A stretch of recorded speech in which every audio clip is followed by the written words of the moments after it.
Good morning. This is the Eager Beaver Show. You are listening to a True North Eager Beaver Media Incorporated podcast.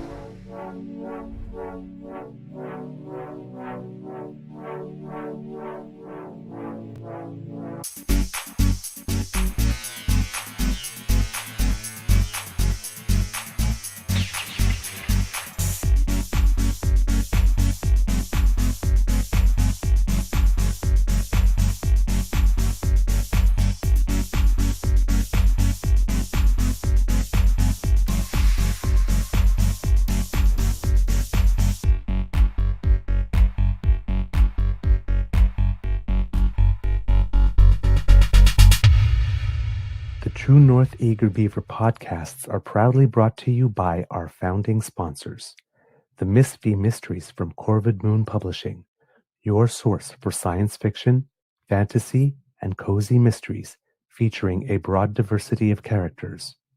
PsychicTarot.ca, book your tarot reading and unlock your spiritual journey. And the Pepper Master, hot pepper sauces made from farm-fresh ingredients to thrill your taste buds and expand your mind.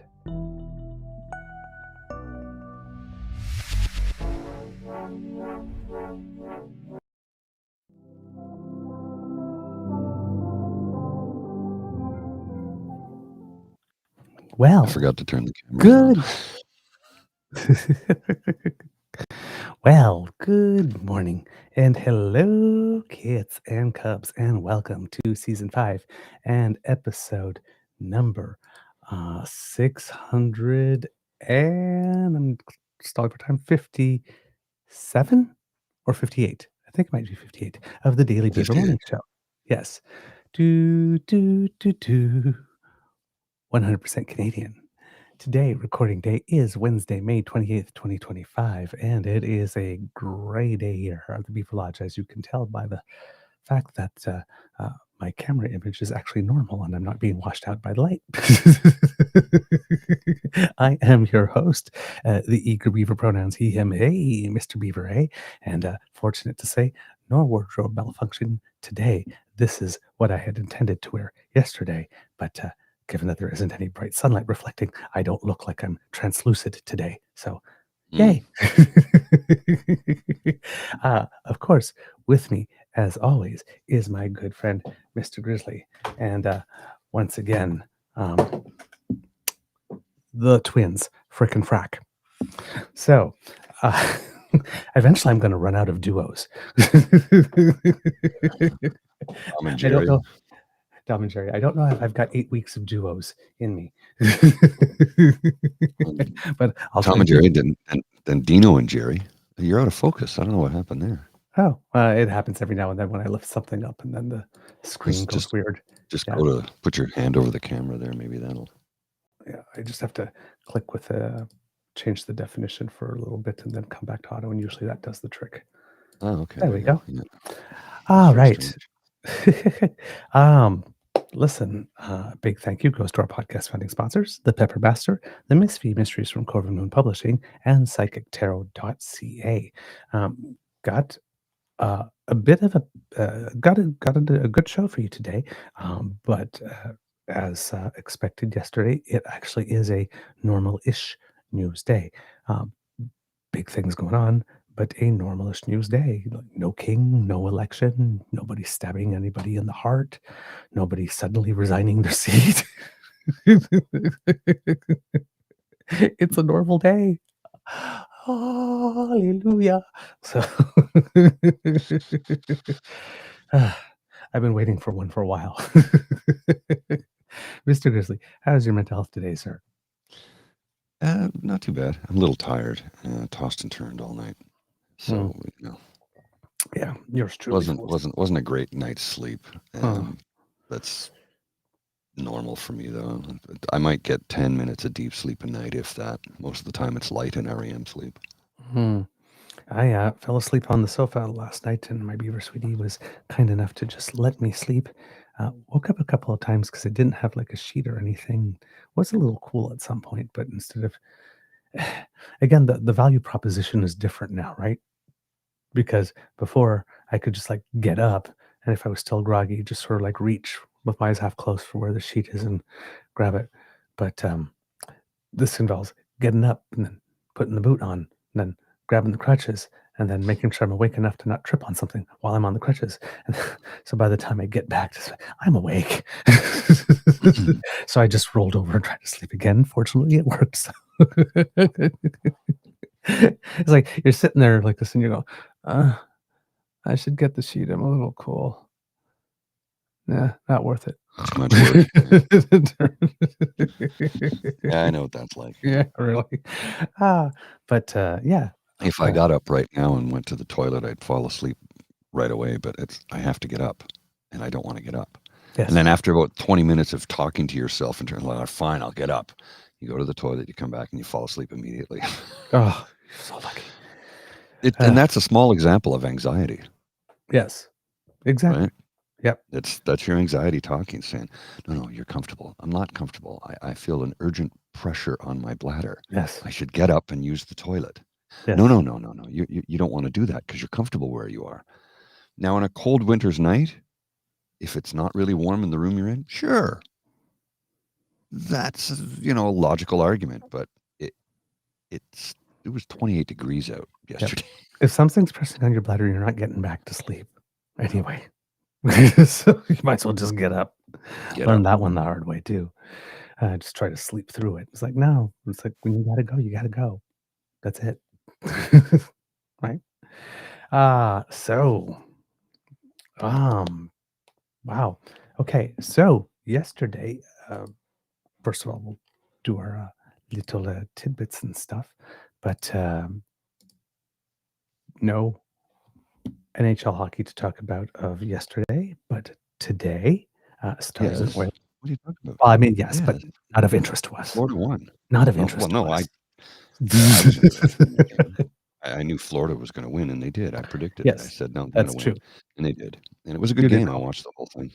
So tonight's Edmonton's chance to do the same thing and advance to the Stanley Cup final.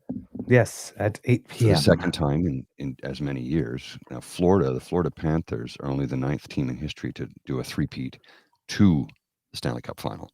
Right. The first year they lost. The second year they won. This is their third attempt. And I, like I said, you have to lose it before you can win it to know how hard it is to win.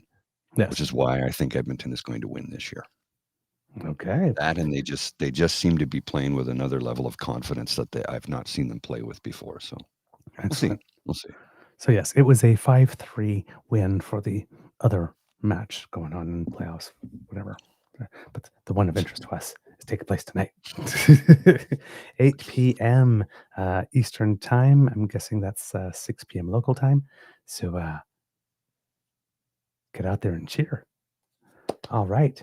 Also in the Memorial Cup, all the positions for the playoffs have been determined. The Moncton Wildcats got a 6-2 victory against the Rimouski Oceanic, and therefore have earned their spot in the semifinal. So it will be the Moncton Wildcats against the London Knights in the semifinal, and the Medicine Hat Tigers will be awaiting the winner of that match in the final. So 2 more left to go. And of course, the host city, the Rimouski host team, Rimouski Oceanic, are eliminated from the competition with that loss last night. As well, let's see. We mentioned it a little bit on our podcast, the other day, but not on our main show.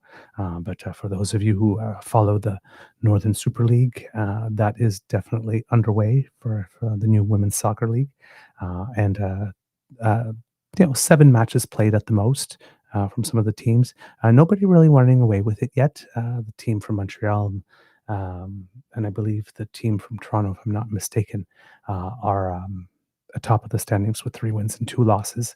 But nobody's running away with it. So it seems that the competition is pretty even throughout the league, and that there's going to be some good matches this season. So it'll be interesting to watch. And also, the CFL is in its preseason, and the Canadian Elite Basketball League has started their season as well. So for sports fans, there's a lot going on.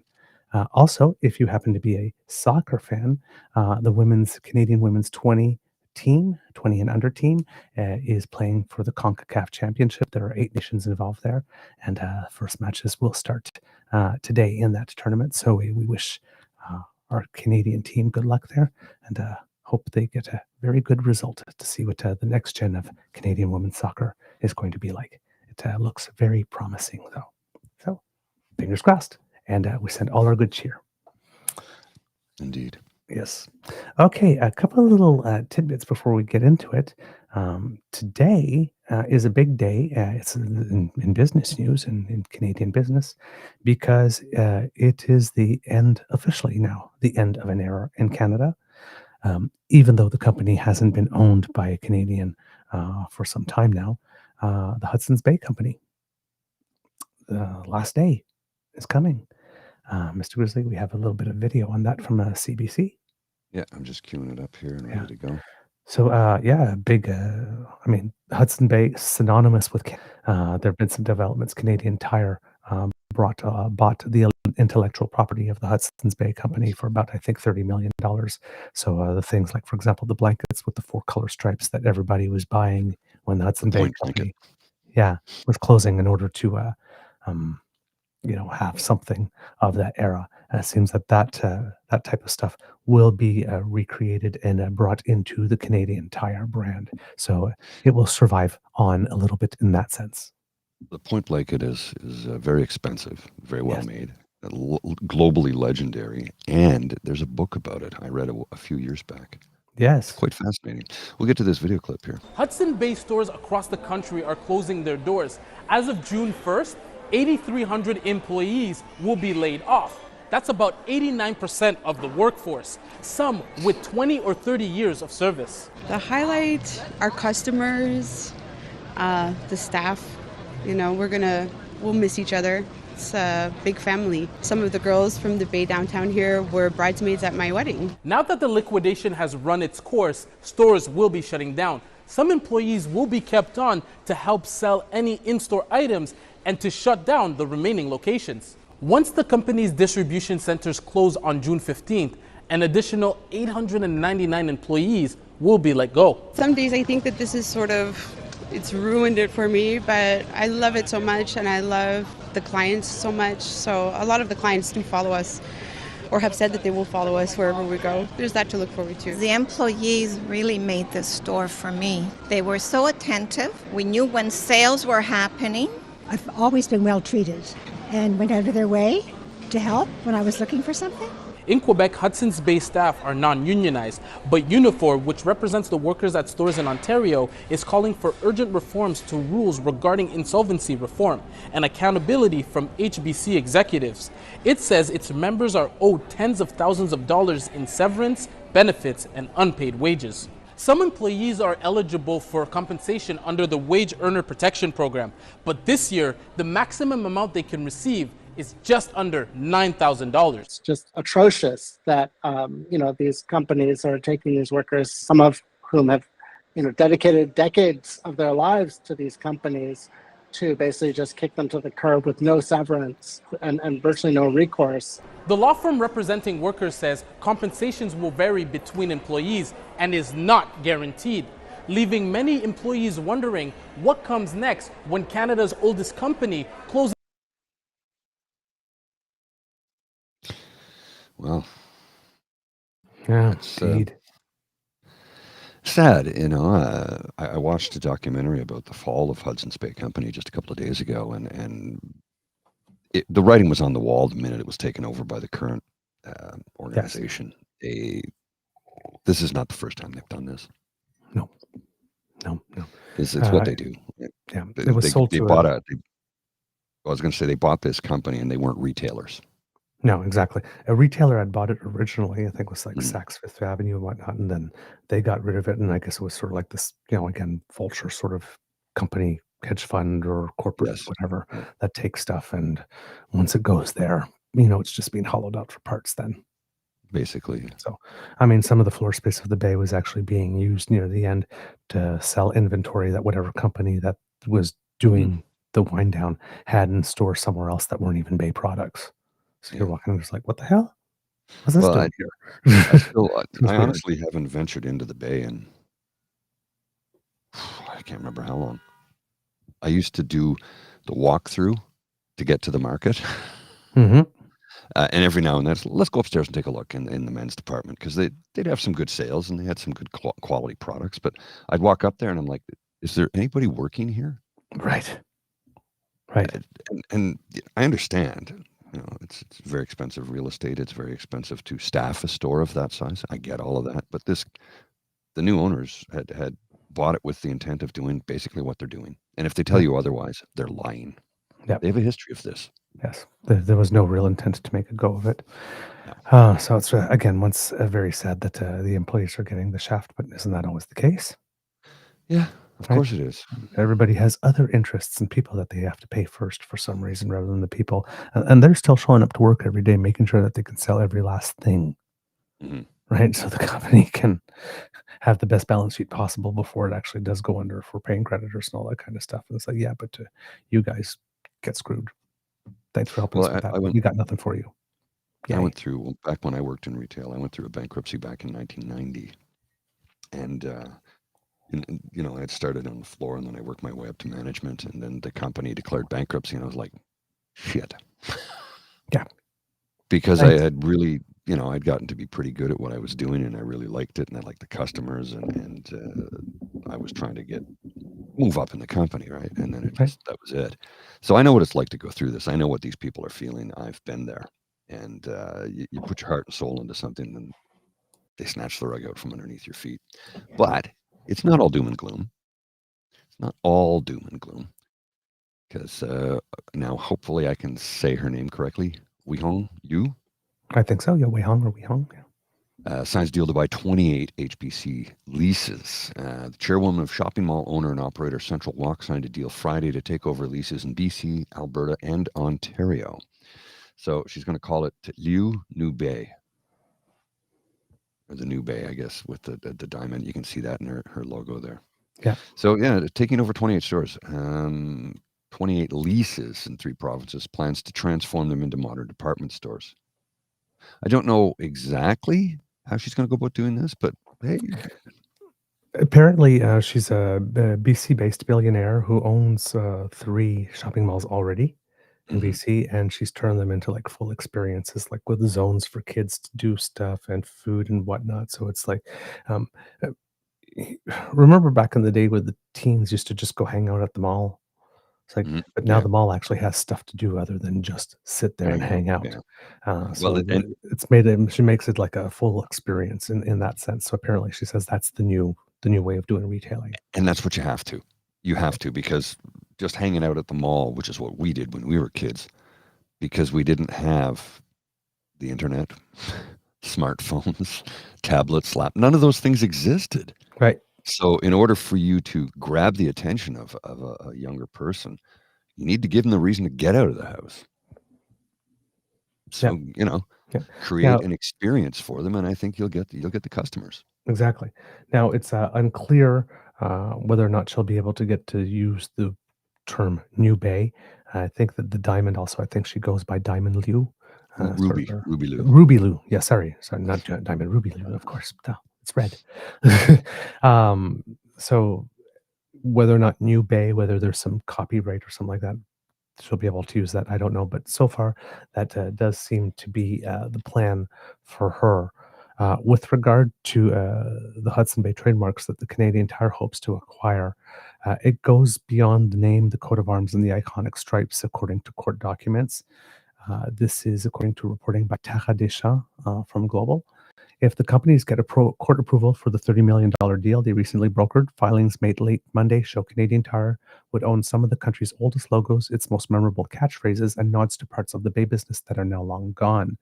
Included in a 350-page trove of trademarks are rights to the retailer's original name, the Governor and Company of Adventurers of England Trading into Hudson's Bay. That was the original name. When it operated under that name, it was given a coat of arms made up of 4 beavers, 2 elks, and a fox, along with the motto Pro Pellicutum, a Latin phrase meaning roughly a pelt for a skin. What? Okay. That doesn't sound correct. I have a feeling that there might be some undertones to that thing that might not be Yeah, that Great. doesn't. I'm not sure. I just get the feeling, but don't quote me on that. As part of the proposed sale, Canadian Tire will get the rights to the arms along with some more modern vestiges of the 355-year-old brand. For example, the trove includes the rights to Bay Days, quote unquote, the name of the retailer's most famous sales period, along with the trademark for its household good brands Distinctly Home and its apparel brand Hudson North.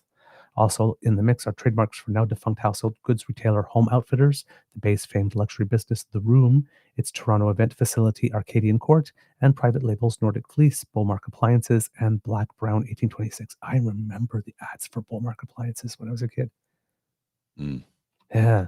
Then there are the taglines. Canadian Tire will own Zeller's, quote, lowest prices the law slogan, as well as shopping is good, more than you came for, everything under the sun. And Pierre's going to love this one, bring it home.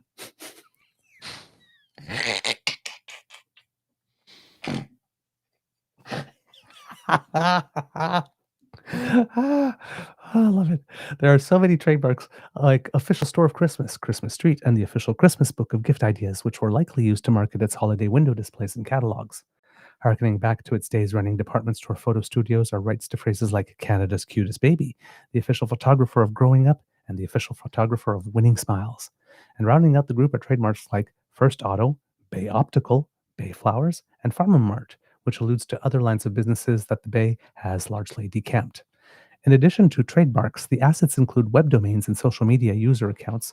Most of the website addresses relate to the Bay and parts of its business, but some are broader, such as everyday.ca, mom.ca, and school.com. Okay. There are also mom.ca. That's going to be valuable at some point. Mom.ca? Yeah. It was registered. Well, okay. Yeah, and everyday.ca. Interesting. There are also some domains linked to Kleinfeld, the upscale wedding gown salon it ran at some stores, as well as Galeria Kaufhof, the German department store the Bay once owned. Another standout is redmittens.ca, presumably a reference to the winter gear that built on the popularity of the Bay's Vancouver 2010 Olympic mittens. I remember those. I had a pair. Finally, it also owns domains like the quote, thebay.sucks and hbc.sucks, which may have been measures the company took to protect its brand. That's kind of smart, actually. Canadian Tire has not said what it will do with the trademarks and domains it would acquire in the deal meant to close by July 15th, but the retailer owns 1,700 stores across its banners, which include Sport Check, Party City, Marks, and Pro Hockey Life, as well as its original brand. To win the trademarks, Canadian Tire beat out 16 other people or companies that made offers, including 13 that wanted the Bay's intellectual property, the court documents say. Some bids didn't meet the Bay's requirements. Others were, quote, indistinguishable, causing the company running the sales process to seek and obtain modifications, quote, to improve them where possible. After reviewing the amount being offered, quote, the speed, value, and certainty of the transaction, what would be included or omitted from a deal, and the timing of the offer, Hudson's Bay and its advisors determined Canadian Tire had the most favorable bid. Quote, in addition, the Canadian Tire bid will allow for the company's iconic marks and intellectual property to be utilized by another of Canada's iconic retailers, ensuring that an important part of the company's legacy will continue into the future, said an affidavit from the Bay's new Chief Financial Officer, Michael Culhane.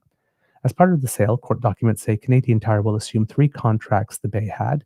2 are not described in the filings, but the third relates to Pendleton Woolen Mills, an Oregon-based blanket and clothing maker. A 2009 settlement and trademark licensing agreement entered in the court documents show the 2 companies had a dispute over the use of some multi-stripe and point motifs. In the settlement, Hudson's Bay granted Pendleton a perpetual royalty-free worldwide non-exclusive trademark license. The portion of the documents the Pendleton agreement cropped up are in the The portion of the documents the Pendleton agreement cropped up in are dedicated to outlining how the sale to Canadian Tire will work ahead of a June 3rd court date seeking its approval. Hudson's Bay is also expected to ask that a document describing why it chose Canadian Tire be sealed because it contains commercially sensitive information. The hearing is scheduled 2 days after all 80 Bay stores and 13 under the Saks banners are set to close for good, leaving more than 8,300 workers unemployed. The company is still working out to sell its art, artifacts, and some leases. 12 offers have been received for 39 leases, and the Bay has reached a deal with BC Mall owner Ruby Liu for 28 of the properties. That deal still needs landlord consent and court approval. Interest has also poured in for the 4,400 artifacts and art pieces it owns, including the royal charter that formed the business. Documents say the pieces have been cataloged, and government entities, public institutions, and Indigenous stakeholders are being invited to sign non-disclosure agreements to view the virtual database. Hudson's Bay and its advisors are still formulating procedures that will dictate how an auction of those items will run. So, interesting little facts and tidbits in that. But yes, indeed, the end of an era. And of course, like I said, Rubilu, the push or the proposal to buy 28, to take over 28 of the leases, of course, does have to meet with court approval there. Mhm. So, and it seems that with regard to the leases, the retailer has received 17 bids in the sales process in which its leases, intellectual property, and real estate are for grabs, and received 12 qualified bids on a total of 39 individual leases, according to a court document. But there were no qualified bids received for 62 of the company's leases, which means Hudson's Bay may need to abandon some of these properties and face charges from landlords for breaking the lease agreements. So it's not over yet. No, but it's pretty darn Unwinding close. stuff is a mess. Oh, yes. Yeah. Like I said, I've been honestly, truthfully, I'm surprised they lasted as long as they did. Mm-hmm. I'm serious. Every time I'd walk in a store, like I remember a few years ago, I was Christmas shopping, and I happened to be Christmas shopping while I was working, because I did a lot of work in retail stores. We'd install high-speed networks and blah blah blah. Anyway, so I was working at Place d'Orleans, and I took a lunch break, and I went in to do some shopping, and I walked into the Bay store at Place d'Orleans, and I looked around, and I'm like, why is it 1982 in here? It's like they hadn't done a reno in decades. And I'm like, this is not, and again, couldn't find anybody to get any help. So it's the flip side. It's like sometimes you'll go into a store and 6 people will approach you, and you're like, I'm walking out the door. I just got in the store. I want to look around, figure out my bearings. Like, give the person time to breathe first. Right. Then you can greet them. But in the Bay, you'd wander around for 20 minutes. It's like, okay, can I find somebody to get some help here? And it's not just the Bay, because they have other brands. I remember when they said Sport Check. I remember not the last time, but the time before, where I went to Sport Check and I was looking for some shoes. I mean, I did get help, but I had to stand around for about 12 to 15 minutes before it happened. Yeah. I actually was there, left the store for a little bit, and then came back. It's a new retail model is have a skeletal to minimal staff, just enough to keep the doors open, basically, because they don't want to pay anybody to do anything. And so, like, people don't want to work anymore. No, people don't want to work for shit wages. That's it. That's all. Or shitty conditions. That's that too. Yeah. Yeah. In other news, Kits and Cubs, we had been following this a little bit. In Alberta, back some time ago, there was a company that was supplying food to daycares. And the food was not properly prepared or stored or refrigerated or something, and a lot of children got sick, so much so that some of them were having conditions that could have very, very severely affected their kidneys. Well, finally, that went to court, and we got a bit of a result, and parents are disappointed. The company at the center of an E. coli outbreak at daycares across Calgary was handed a $10,000 fine today. This comes about a month after the company entered guilty pleas to bylaw offenses here at the Calgary Court Center. During the September 2023 E. coli outbreak, more than 440 cases of E. coli were identified, mostly in children. Dozens were hospitalized. The most serious cases involved children diagnosed with a condition that can cause lifelong kidney complications. The city said it traced the outbreak to catering company Fueling Minds. The company supplied meals and snacks to its own daycares, Fueling Brains, as well as others. At least 19 Calgary daycares were affected. After the outbreak was declared, health inspection reports revealed a number of concerning violations in the fueling mine's centralized kitchen. Those included significant evidence of cockroach infestations, unsafe food handling, and a lack of proper equipment for keeping food cold during transportation. Several mothers of children who were hospitalized attended court Tuesday, still emotional, speaking about their sick kids and angry at what they see as systemic failures that led to the outbreak. One mother calling the decision a slap in the face. Many of the families of those sick kids are part of an ongoing proposed class action lawsuit that's currently making its way through the court system. Now, the lawyers for both sides, the city, as well as the company, and even the judge were very careful to separate fueling mine's admissions of guilt to the bylaw offense to any connection to the E. coli outbreak.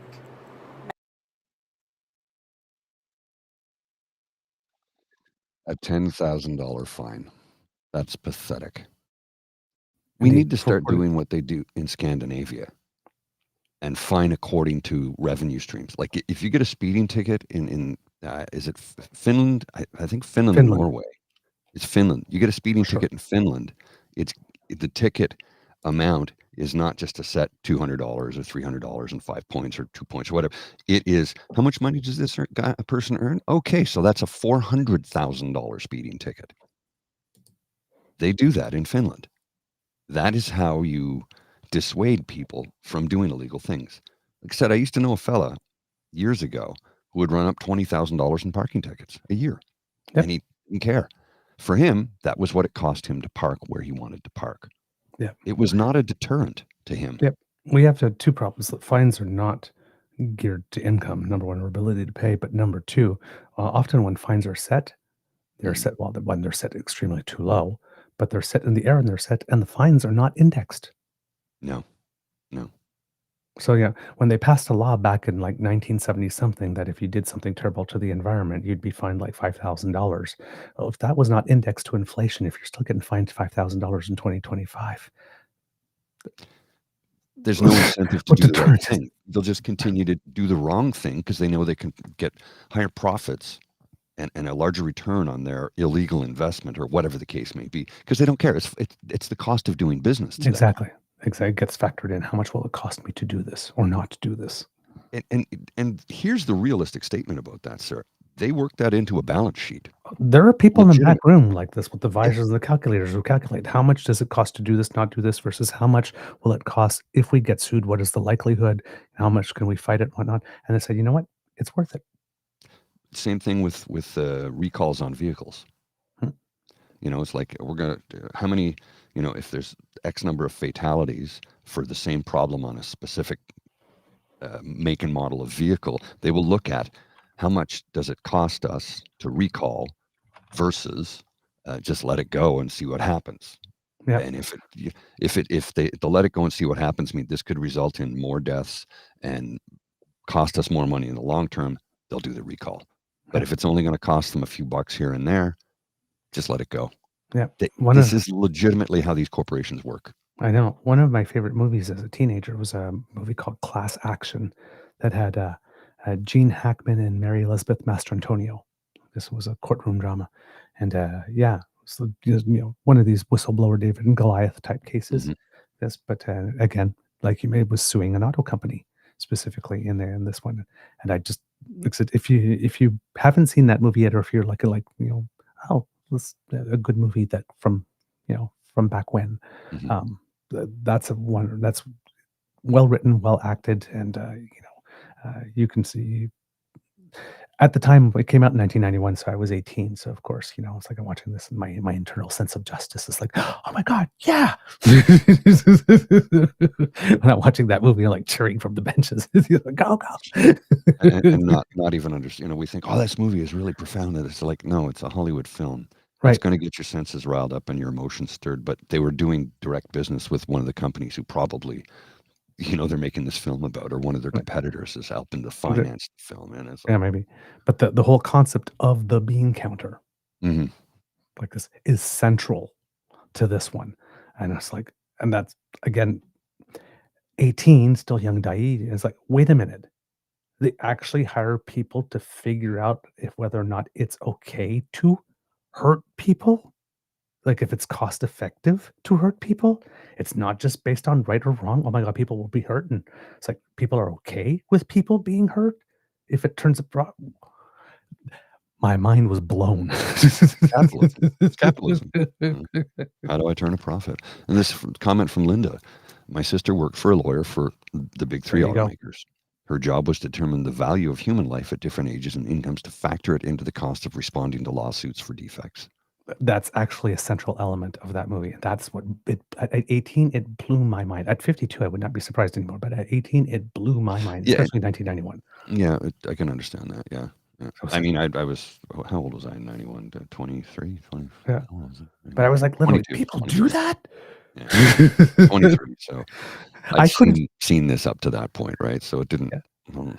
My brain couldn't imagine a world where people were so uncaring that they would do that. I was a very naive child.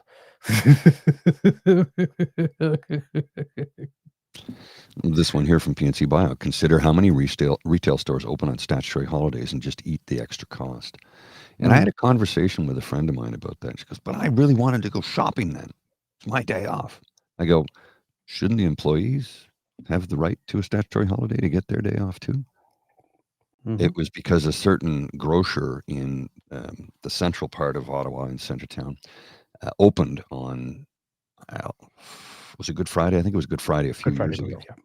And they got heavily, I'm not saying the name of the company, but it's a grocer of a whole new variety of foods. A whole new variety of foods. They opened on Good Friday, and they got themselves fined, but the fine was nothing compared to what they profited off of in that one single day's business. Exactly. The fine, it's like, no, it's just the cost of doing business. I'm sure the fine amounted to less than 3 staff members for the day. So they don't care. And my friend, but I wanted to go shopping. I'm like, but aren't they entitled to their statutory holidays? Maybe people want to work. Did you ask them if they wanted to work? Some people go, yeah, I wanted to work because I get double time. Right. I get that. Make a few extra bucks. But a lot of people are just, their shift was slotted in and they didn't want to be there. And you know what? It's nice to get a day off once in a while. Yeah, everybody deserves one.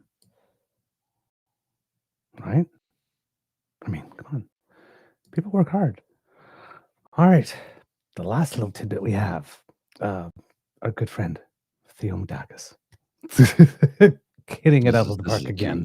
This is a cute one. I like that. For those of you listening, yes, it's the center block with the Peace Tower in the background, and in the foreground is a orange and white VW microbus or VW van, a hippie rocket, a hippie wagon, you know, the sort of 70s surfer van, hippie rocket, and it says NDP on-site caucus office.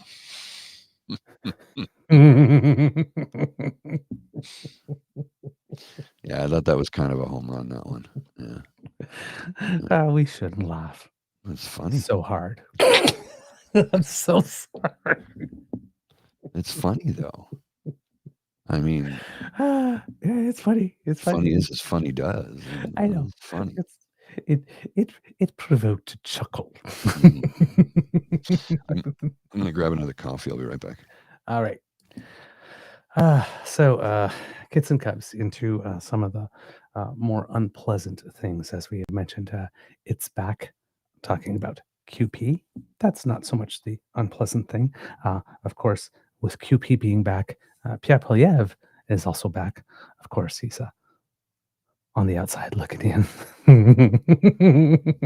I'm so petty. Oh my God, it's unreal. So that's kind of interesting, and he was allowed to speak from within the parliament because he keeps on saying, "Well, yeah, I've got my shadow ministers of this and shadow ministers of that." Like, this is, you mean your babysitters and escorts? That's what you mean. But that's okay, girl. You can play. We'll play along. So one undesirable returning to the House of Commons, even though he can't get in or do anything other than watch from the gallery. And apparently he did not watch from the gallery. Apparently he went to his office and watched from there. So I don't know if he did his little chat before or as a question period was about to end and then rushed from his office to his spot to be able to speak. But he did have a couple things to say that we'll show you later. But also back are two other undesirables, kids and cubs. The first would be COVID.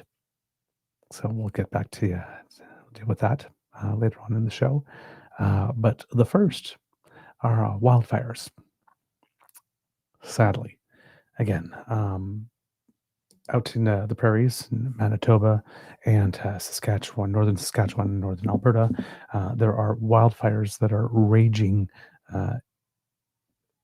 pretty dangerously. Manitoba has declared a province-wide state of emergency. It is the area hardest hit by wildfires at the moment, and in 1 month already greater than the 5-year annual average wildfire burn has taken place in the province of Manitoba already.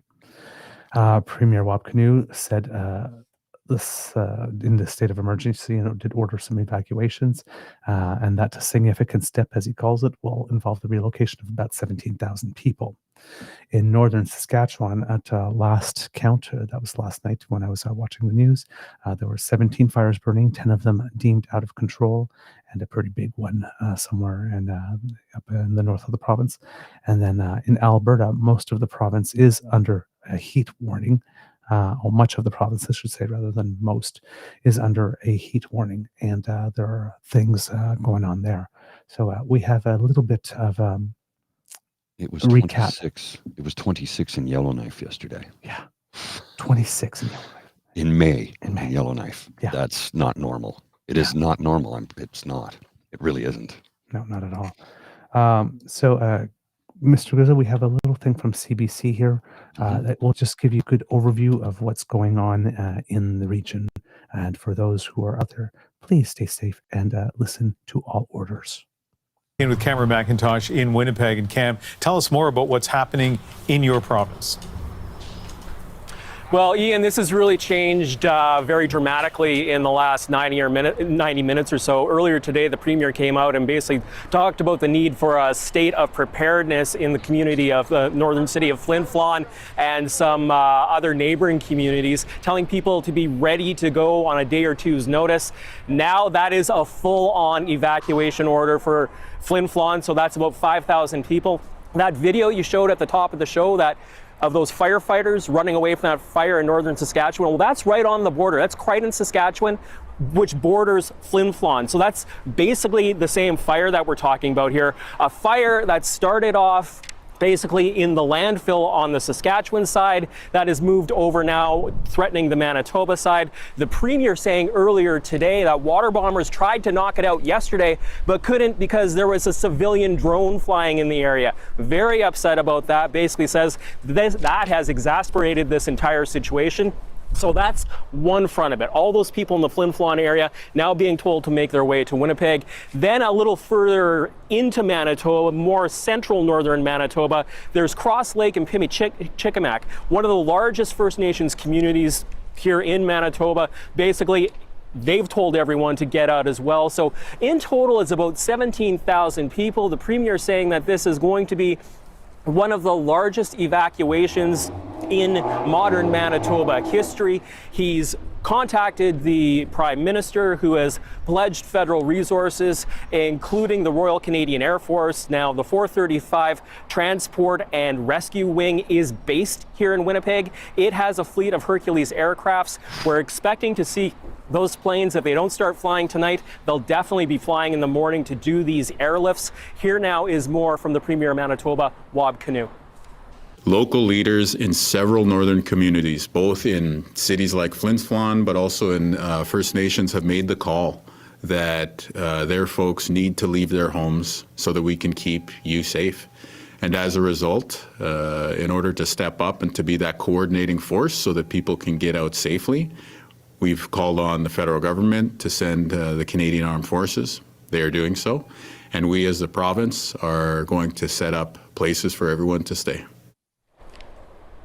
And that's all being done through a provincial state of emergency. So that state of emergency, Ian, it allows the province to call on the resources of the federal government, like the Canadian Armed Forces, but it also allows the province to go into a community like Winnipeg here and use our convention center or an indoor soccer field or an indoor hockey rink and basically take them over and set up shelters. That's what the Premier says is going to happen over the course of the next few days. The priority, getting those people out of those communities as quickly as possible here into southern Manitoba, predominantly the Winnipeg area. I'm going to come back and ask you about that in just a moment, Cam, but let me first direct you towards the evacuation orders in northern Saskatchewan and Alberta. What can you tell us about those? So, fires breaking out in both those provinces as well. Focus on the main one in Saskatchewan. There's a great big fire north of Prince Albert. It's at 200,000 hectares alone. Basically, two fires merged. Now, 200,000 hectares is about as much as has burned here in Manitoba already this year. Basically, it's caused a lot of damage. It's forced the evacuation of thousands of people from several communities and work sites. We do know that there have been buildings lost and that situation is being monitored very closely as other fires also break out and threaten other portions of Saskatchewan. As for Alberta, about 20 wildfires right now. Much of that province is under heat warning, so conditions that are very amenable to fires breaking out. We know that Swan Hill is about 225 kilometers north of Edmonton. That's about 1,200 people. They've been ordered out of their homes. There are also evacuation notices in the Lake Chippewa area, people basically being told to be ready to go on 1 hour's notice. All right, and before I let you go, Cam, let's just review the evacuation orders for your province, Manitoba. People of Flin Flon, so I understand that's about 5,000 people living in that community. They have been given clear directions on where to go. Tell us about that. Yeah, basically they're being told to be out by midnight tonight. The Premier has said, make your way to Winnipeg. So there are a couple ways to do that. One is to go straight south through Brandon and then cut across down the Trans-Canada Highway. There's also a route that takes Manitoba Highway number 6. It's not as great a highway. It's probably going to have a lot of traffic from other people in other northern communities trying to get down here. So basically people are being told to make their way to Winnipeg. The province will sort it out from there. Basically, as shelters are being set up, people can get registered here and then they can basically be assigned to a shelter once it's up and ready. So we're going to see a lot of action here in Manitoba over the course of the next 24 hours, particularly tomorrow morning when we start seeing evacuees start really coming into the community. Yeah, well, a big enough city, of course, and Premier Canoe mentioned this. Winnipeg is a big enough city that it should be able to, it's going to not be easy, but should be able to absorb all those people coming down. So that's Flin Flon. And the final thing is, for the First Nations communities in that area, the directions about the evacuation were a little bit different.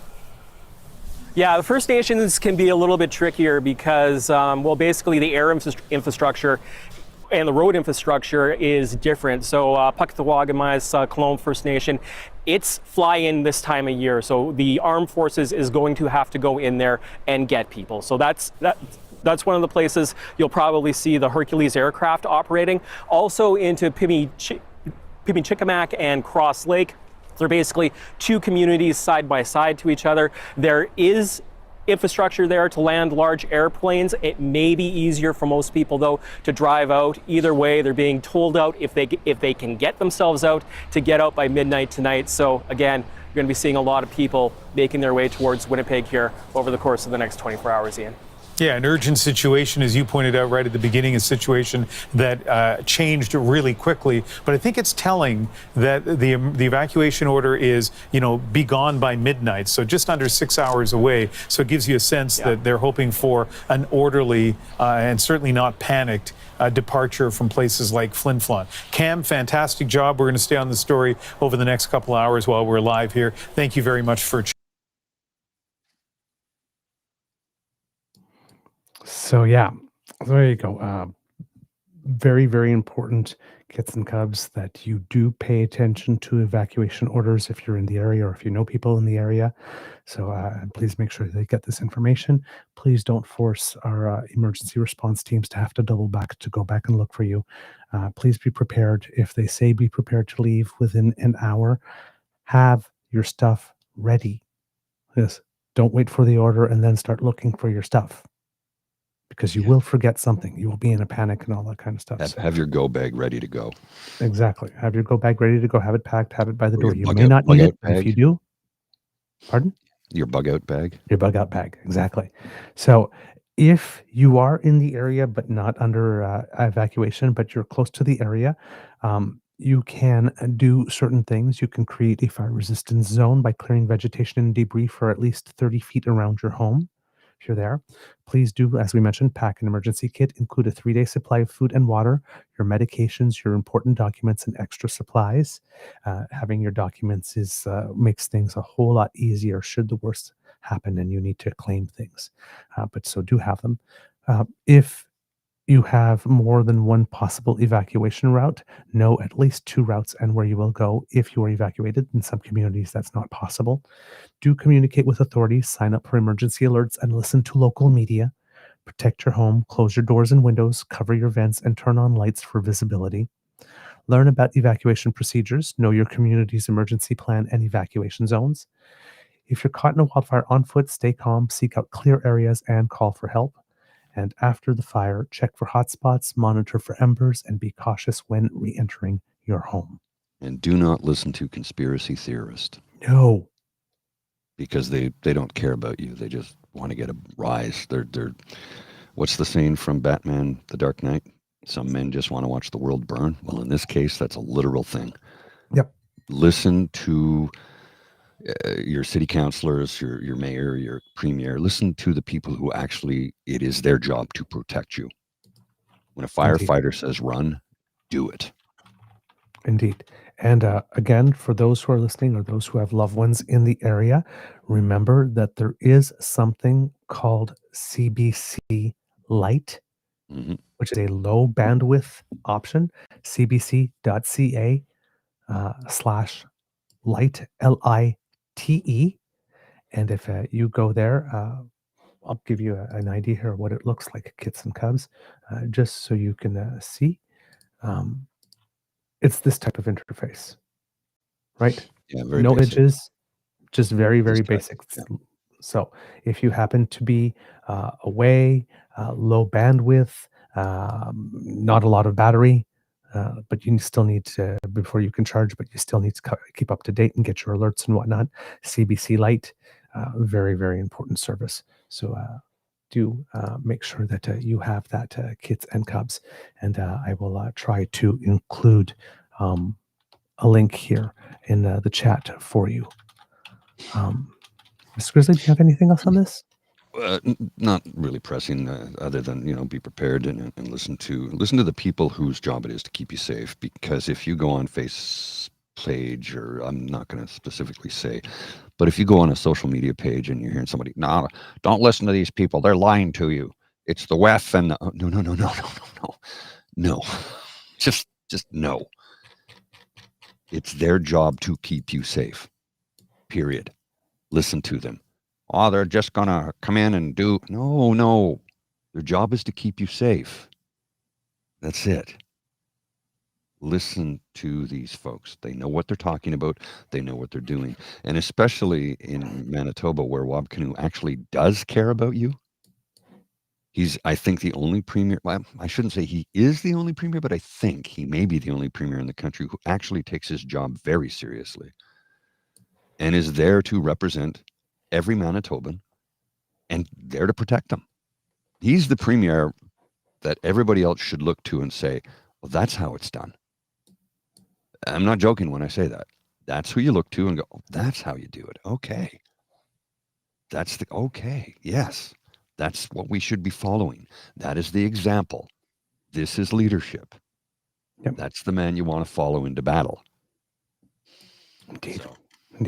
So please do take care of yourselves, and again, get all the information to your loved ones if you're not sure that they were able to get it themselves. And yes, Susan Holt as well. Thank you, Saucy. How ignorant of me to completely forget about my relative.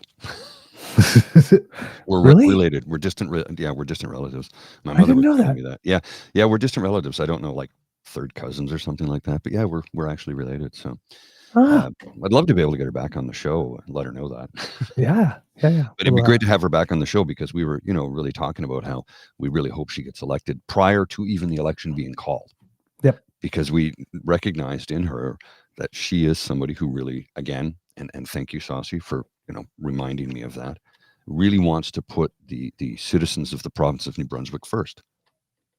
And she's put her money where her mouth is. And I'd say her overall approval rating is pretty high right now. I think her and Wob are probably the highest in the country. Yep. Correct me if I'm wrong.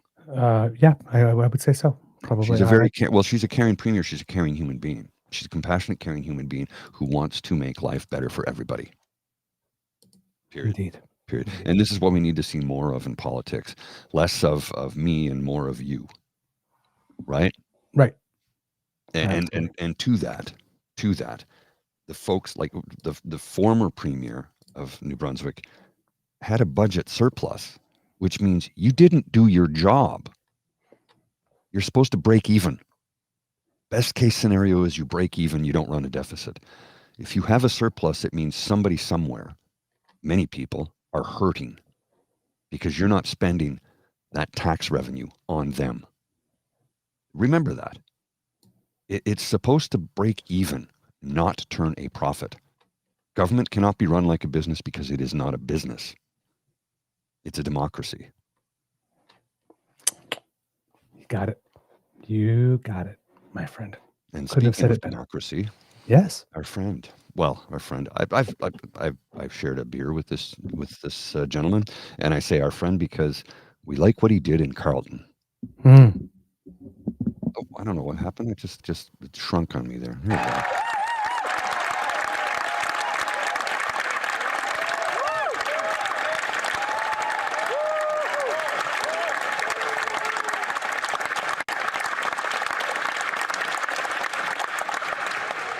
Thank you, Mr. Speaker. Merci, Monsieur le Président. Thank you, Mr. Speaker, dear colleagues. To thank the people of Carleton for the confidence they've placed in me. I will never take the honor of representing them for granted. I also wish to thank the hundreds of volunteers who believed that together we could. From Stittsville to Constance Bay, Riverside South to Metcalfe, Greeley to Richmond, and Manotick to Osgood, and all points in between, together we did. Now it's time to embrace every moment in this House and in all of our ridings to build a future in which all Canadians can thrive in the true North, strong and free. Mr. Bruce Fanjoy, his first comments in the House of Commons, right before question period starts. There's something called member statements, and the Liberals scheduled the very last one right before question period was to start, and gave that one to Bruce Fanjoy. Of course, a tiny little dig at the mere leader of the Conservative Party of Canada, who had to watch from the outside by mentioning that he would not take the residents of Carleton for granted. Yeah, that's a little bit of a dig. Yeah, good one. Could tell there was a little bit of nervousness in his voice, though. Oh, well, yeah, it's the first time he's ever done it, right? Oh, yeah. So, of course. It's among the weight of the occasion, of course. Your first words in the House as an MP, as a new MP, when you're vested with the trust and all the people that sent you there, particular in such a meaningful election. And I'm not talking about the federal one, which was meaningful, but the election in that riding specifically being particularly meaningful. So, and again, a man who has put in the work for years. Oh, yes. In order to get there. So, yeah, great thing for Bruce Franjoy to get his moment, and for the party to have given them that almost like a position of honor in that sense, in order to be the last member statement before you're opening up question period in the first question period of a new parliament. That was opened with a speech from the throne by the king with a new prime minister. That's going to be covered. Right? You are going to get, you are going to get media time. So a reward for Mr. Fanjoy for having done such a good job. So there you go, and deserved award as well. So we're at question period, and of course, one of the first things that everybody is wondering is, how's Mark Carney going to do in question period? The cut and thrust of politics. Does he have the stuff? He's not really a politician. His answers are too long. All this kind of stuff. Well, question period did get started yesterday, and we had, of course, Andrew Scheer, who is the interim leader of the opposition, asking the questions for the Conservatives. And interestingly enough, because Andrew Scheer's French is non-existent, Andrew Scheer asked 2 questions, and then the other 2 questions that are given to the leader of opposition went to Pierre Paulus of the Conservative Party. Yes, one of the few MPs from Quebec that has, who could ask the questions in French.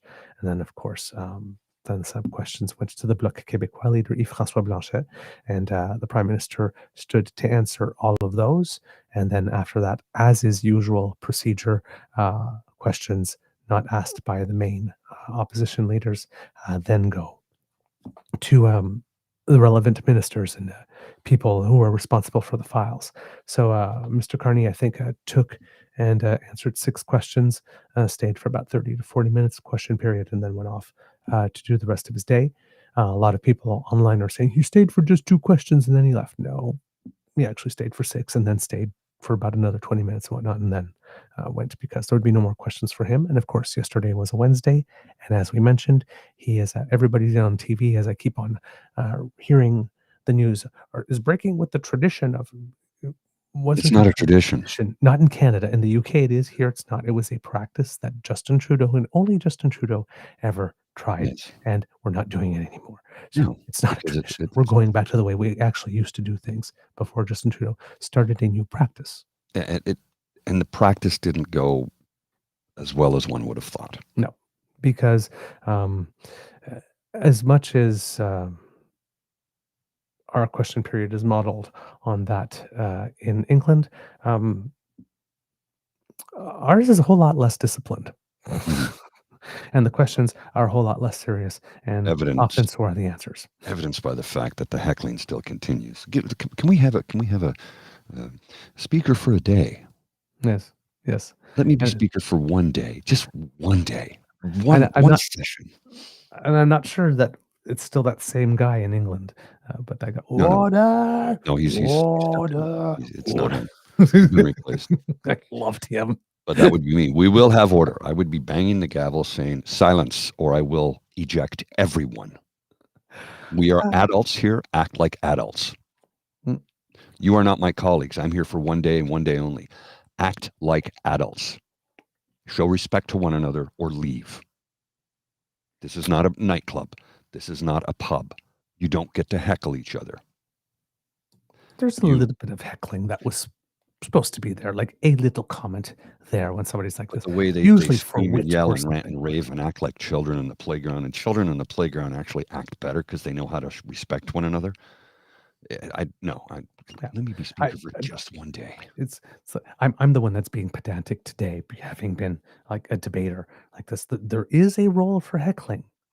There is room for heckling, but it has to be very sporadic, very short, and for a very, very clear and distinct purpose, like throwing a little jab or countering, like or showing like real, actual offense.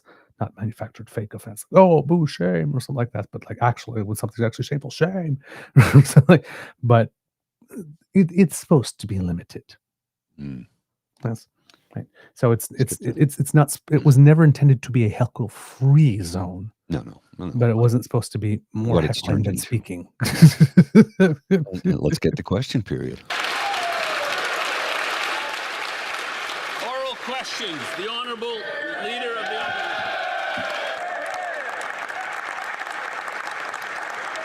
Thank you very much, Mr. Speaker. I would like to welcome the Prime Minister to his first official question period. This is where democracy lives, and this is where we provide rigorous scrutiny on every word he says and every dollar he spends on behalf of Canadians. Now, let's talk about those words and dollars. During the election campaign, it was elbows up as he put retaliatory tariffs on the U.S. Then secretly, he dropped those tariffs to effectively zero. But he didn't stop there. He told Canadians that the government would collect $20 billion in revenue from those tariffs and use it to cost his platform. Now that those tariffs are going to bring in $0, two quick questions. Why wasn't he honest with Canadians during the election? And how's he going to make up the shortfall? Is he going to borrow it, print it, or tax it?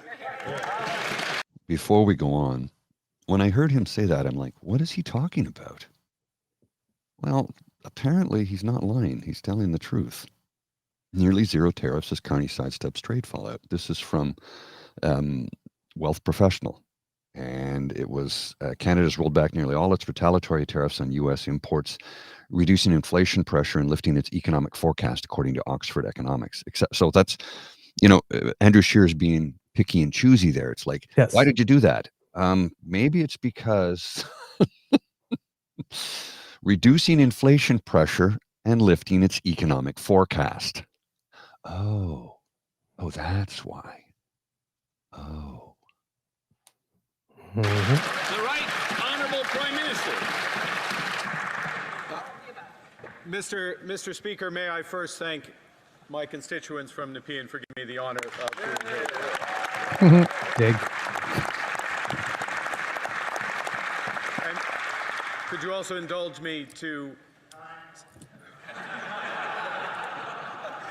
say how great it is to see you in the Speaker's chair, and I trust that you're operating under the period of grace that will not be accorded to me. Appropriately, as the Leader of the Opposition just said. Mr. Speaker, our tariffs have maximum impact on the United States, minimum impact on Canada, and we are dedicating all the revenues from those tariffs to supporting the workers and businesses affected by the unjustified American actions. Hear, hear. The Honourable Leader of the Opposition.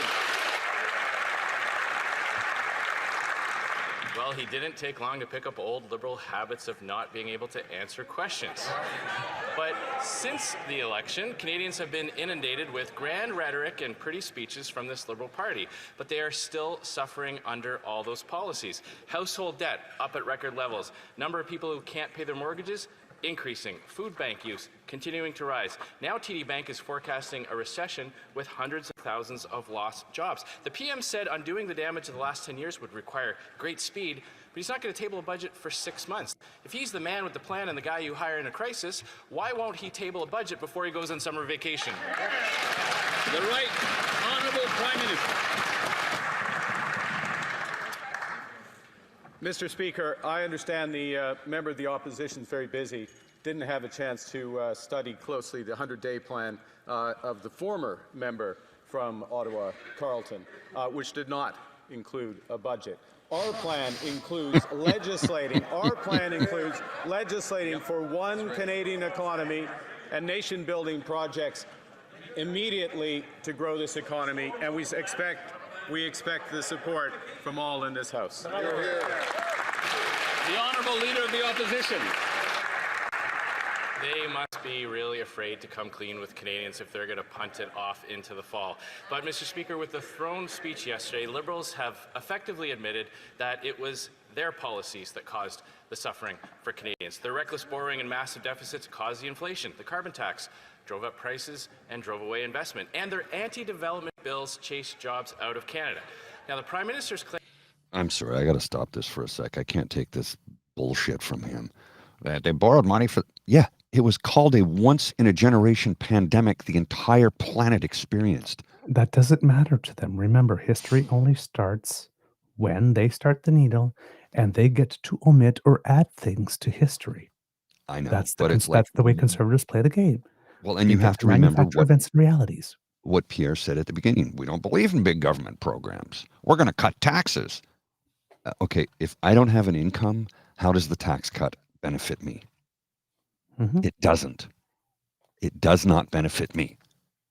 So the government came up with the Canadian Emergency Response Benefit, CERB, and Canadian Emergency Wage Supplement, CEWS, which provided 75% wages to companies to pay their employees.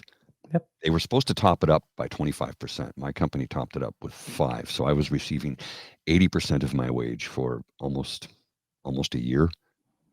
Money I will never get back. I'll never earn back. So.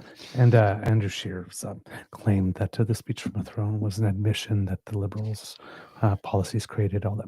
There was no such admission, just for clarity's sake. And let's just look at this here. I'm going to blow this up a little bit more so it's easier to read. Prime Minister Mark Carney's government introduced a 6-month exemption covering goods used in manufacturing, processing, food and beverage packaging, and products linked to healthcare, national security, and public safety. Automakers producing in Canada, including General Motors Company, received clearance to import certain vehicles without tariffs. According to Oxford estimates, these carvets reduced the tariff rate increase to nearly zero. Tony Stillo, Oxford's director of Canada Economics, said the government's response was a very strategic approach from a new prime minister to really say we're not going to have a retaliation.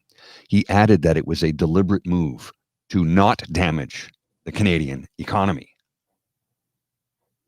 But old Dimples McGee, it doesn't suit his narrative. And here's the thing: this is not exactly fully accurate because some reports and posts from mid-May suggested that Canada had effectively suspended almost all of its retaliatory tariffs on U.S. products, leading to an estimated effective tariff rate of almost zero, according to Oxford Economics. The claim was disputed by Canada's finance minister. The minister clarified that the government maintained 25% retaliatory tariffs on tens of billions of dollars in U.S. goods. So Andrew Scheer is trying to make it so that there's no tariffs at all. So how are you going to pay people? There are. Additionally, specific exemptions exist for goods compliant with United States-Mexico-Canada agreement, which that one's reciprocal. The United States is getting that exception as well, which allows certain products to be traded tariff-free, as noted in posts from early 2025. However, this does not mean all tariffs were reduced to zero across the board, as broader retaliatory tariffs remain in place. The situation is complicated by ongoing trade negotiations and U.S. tariff policies under President Trump, which have included pauses and adjustments, but not a complete elimination of tariffs. So always cross-check such claims, as initial reports can be misleading or incomplete, particularly when delivered by a party that likes to add and omit things, have fun with numbers, and fun with words. So it's not exactly true that we've reduced them to zero. There's the 25% retaliatory tariffs, and they apply on tens of billions. Correct. Of goods, and that's the money that is going to be used. And again, they weren't reduced to zero. It was reduced to near zero. Yes, near. But near zero is still tariffs on tens of billions. I mean, we were talking about tariffs, right, of 25 and 50 and 30%. So even a tariff of 2 or 3% on something brings in a lot of money. So not as much as 10, of course, or 20 or 30, but they're also, we have to, how do I put it, when we're doing stuff, right, there's a lot of people that want to see Mark Carney enter a room and then just slap Donald Trump across the face. That's not a long-term play. That gives us 5 seconds of catharsis at home. Go, yeah, and then the boom falls. So, for example, when we're talking about this Golden Dome thing, for example, a lot of people go, well, I thought you said that we were not going to have deeper integration with the United States. And it's like, we have to have some cooperation where it is necessary. Correct. We're not going to make a continental missile defense program with Peru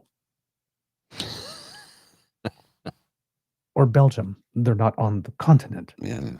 We happen to be living on a continent, or at least on the contiguous area part, where there are 3 nations, 10 if you include the 7 from Central America. Correct. Well, Central America is not a continent; it's part of North America. It's part of North America. That's what I mean. So, because we often think of some people think of North America as just Canada and the U.S., Canada, U.S., and Mexico, and then they forget that there's 7 countries down there. Belize, Panama, whatnot, they're all part of North America too. Right? And all the islands in the Caribbean, all those nations, they're North America as well. Right? So there's like 40-something nations in North America. Yeah, but they're small. A lot of them are small. But on the contiguous continent, we have one neighbor.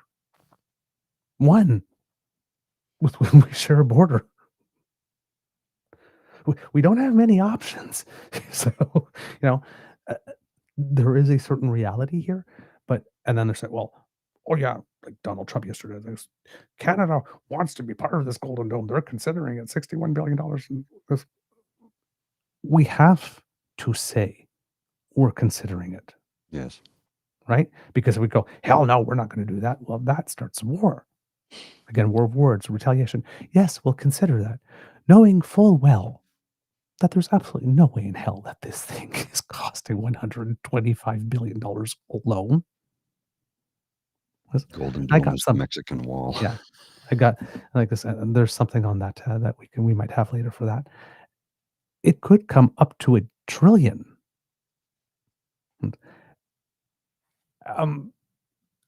And as most Trump things, like build that wall and Mexico's going to pay for it, or we're going to ban all Muslims, they tend to fall under their own weight. Mm-hmm.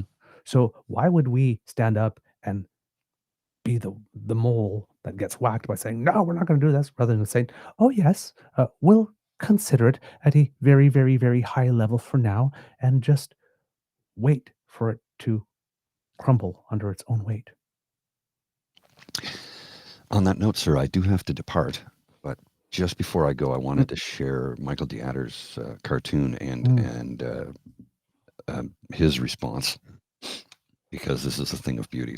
So this is his most recent cartoon, and for those of you listening, it has 3 crying babies in a bathtub and the word separatists written on the side of the bathtub in red ink.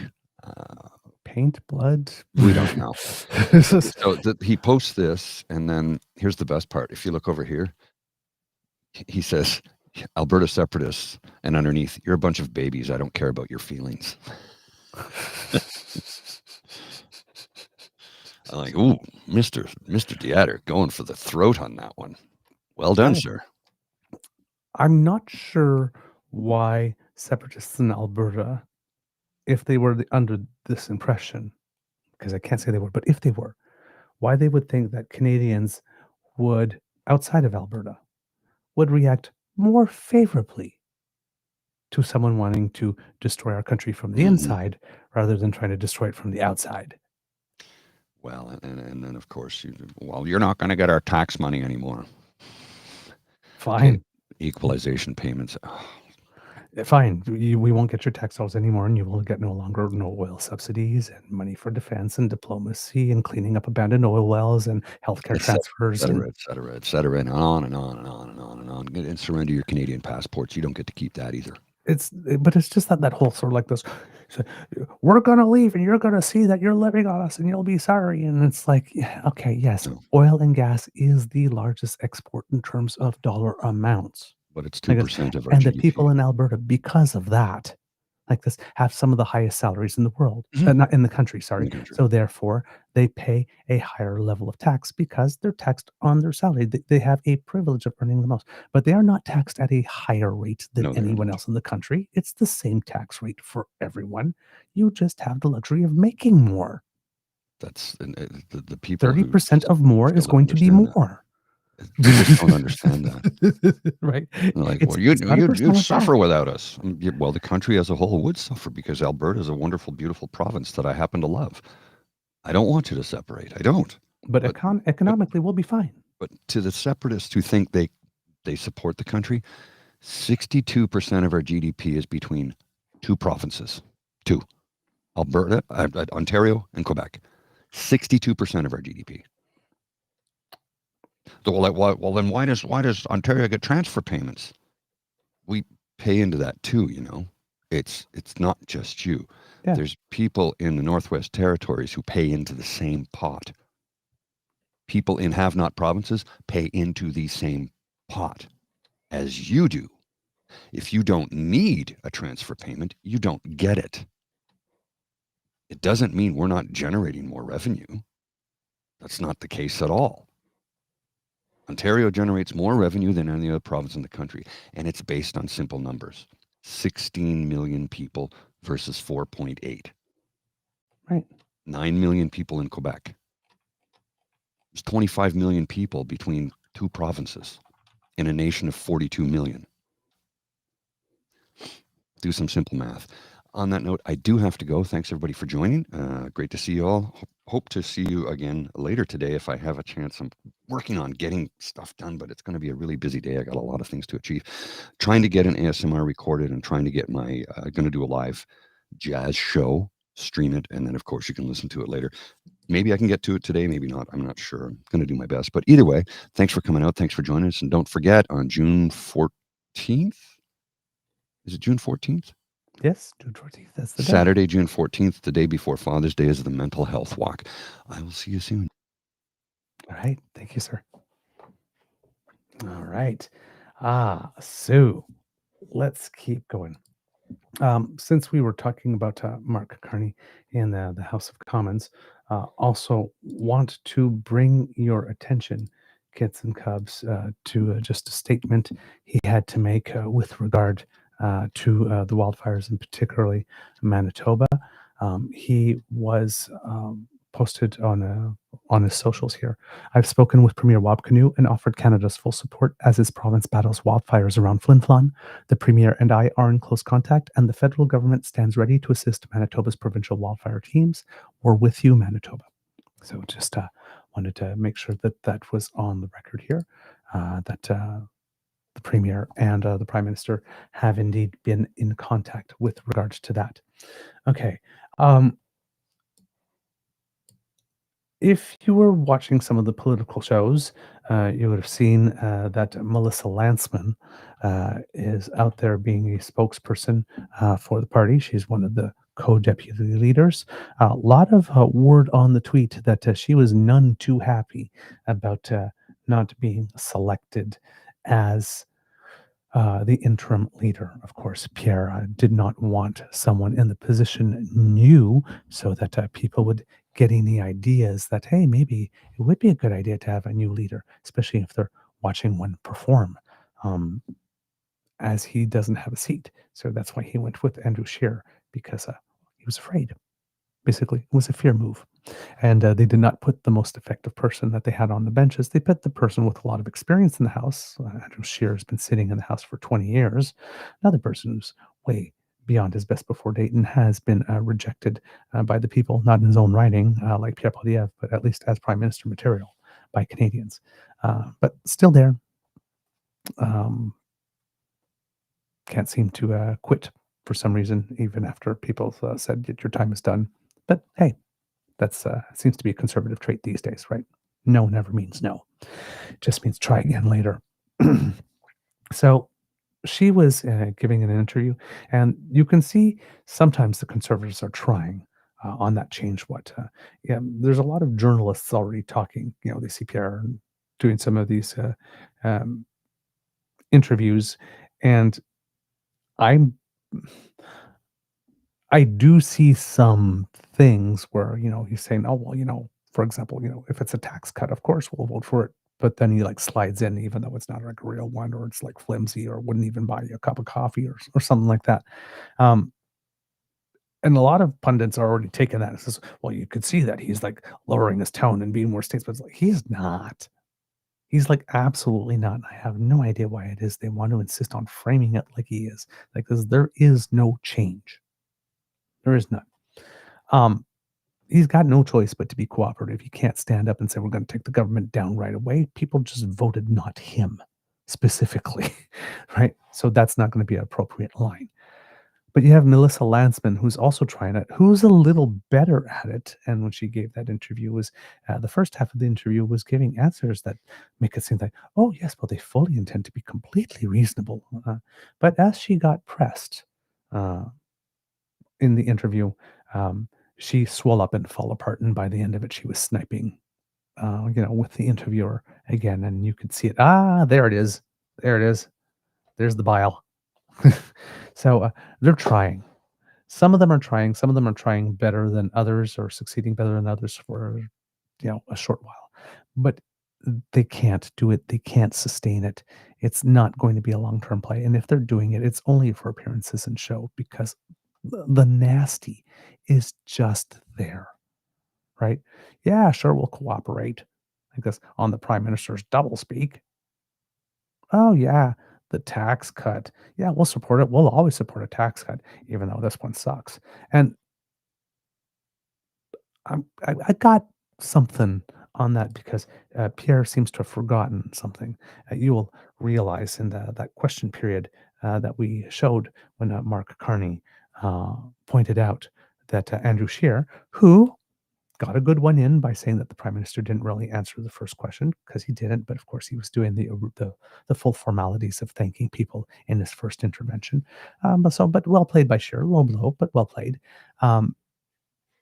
And then when he was coming to talk about the tax cut and the costed budget and all that kind of stuff, Prime Minister Carney pointed out that Andrew Scheer may not have read his own party's costed platform, because the budget that they demand that Mark Carney bring in right away is a budget they didn't intend to bring in themselves. So they're expecting of Mark Carney, once again, something they're not prepared or willing or had no plans to do themselves.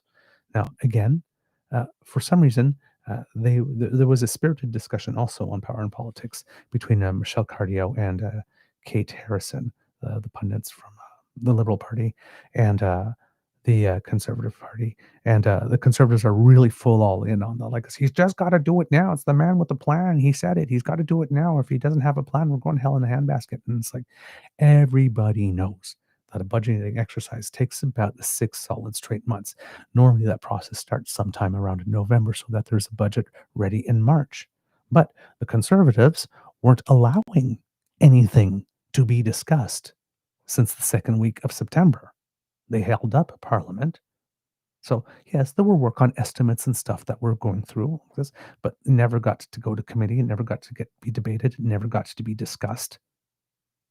They kept on trying to take down the government, make the government fall, which would have made a spring budget not very possible. Then Chrystia Freeland did what she did in mid-December, and then we had a leadership review, not a leadership review, but a new leadership race, then an election, and now Parliament's about to sit.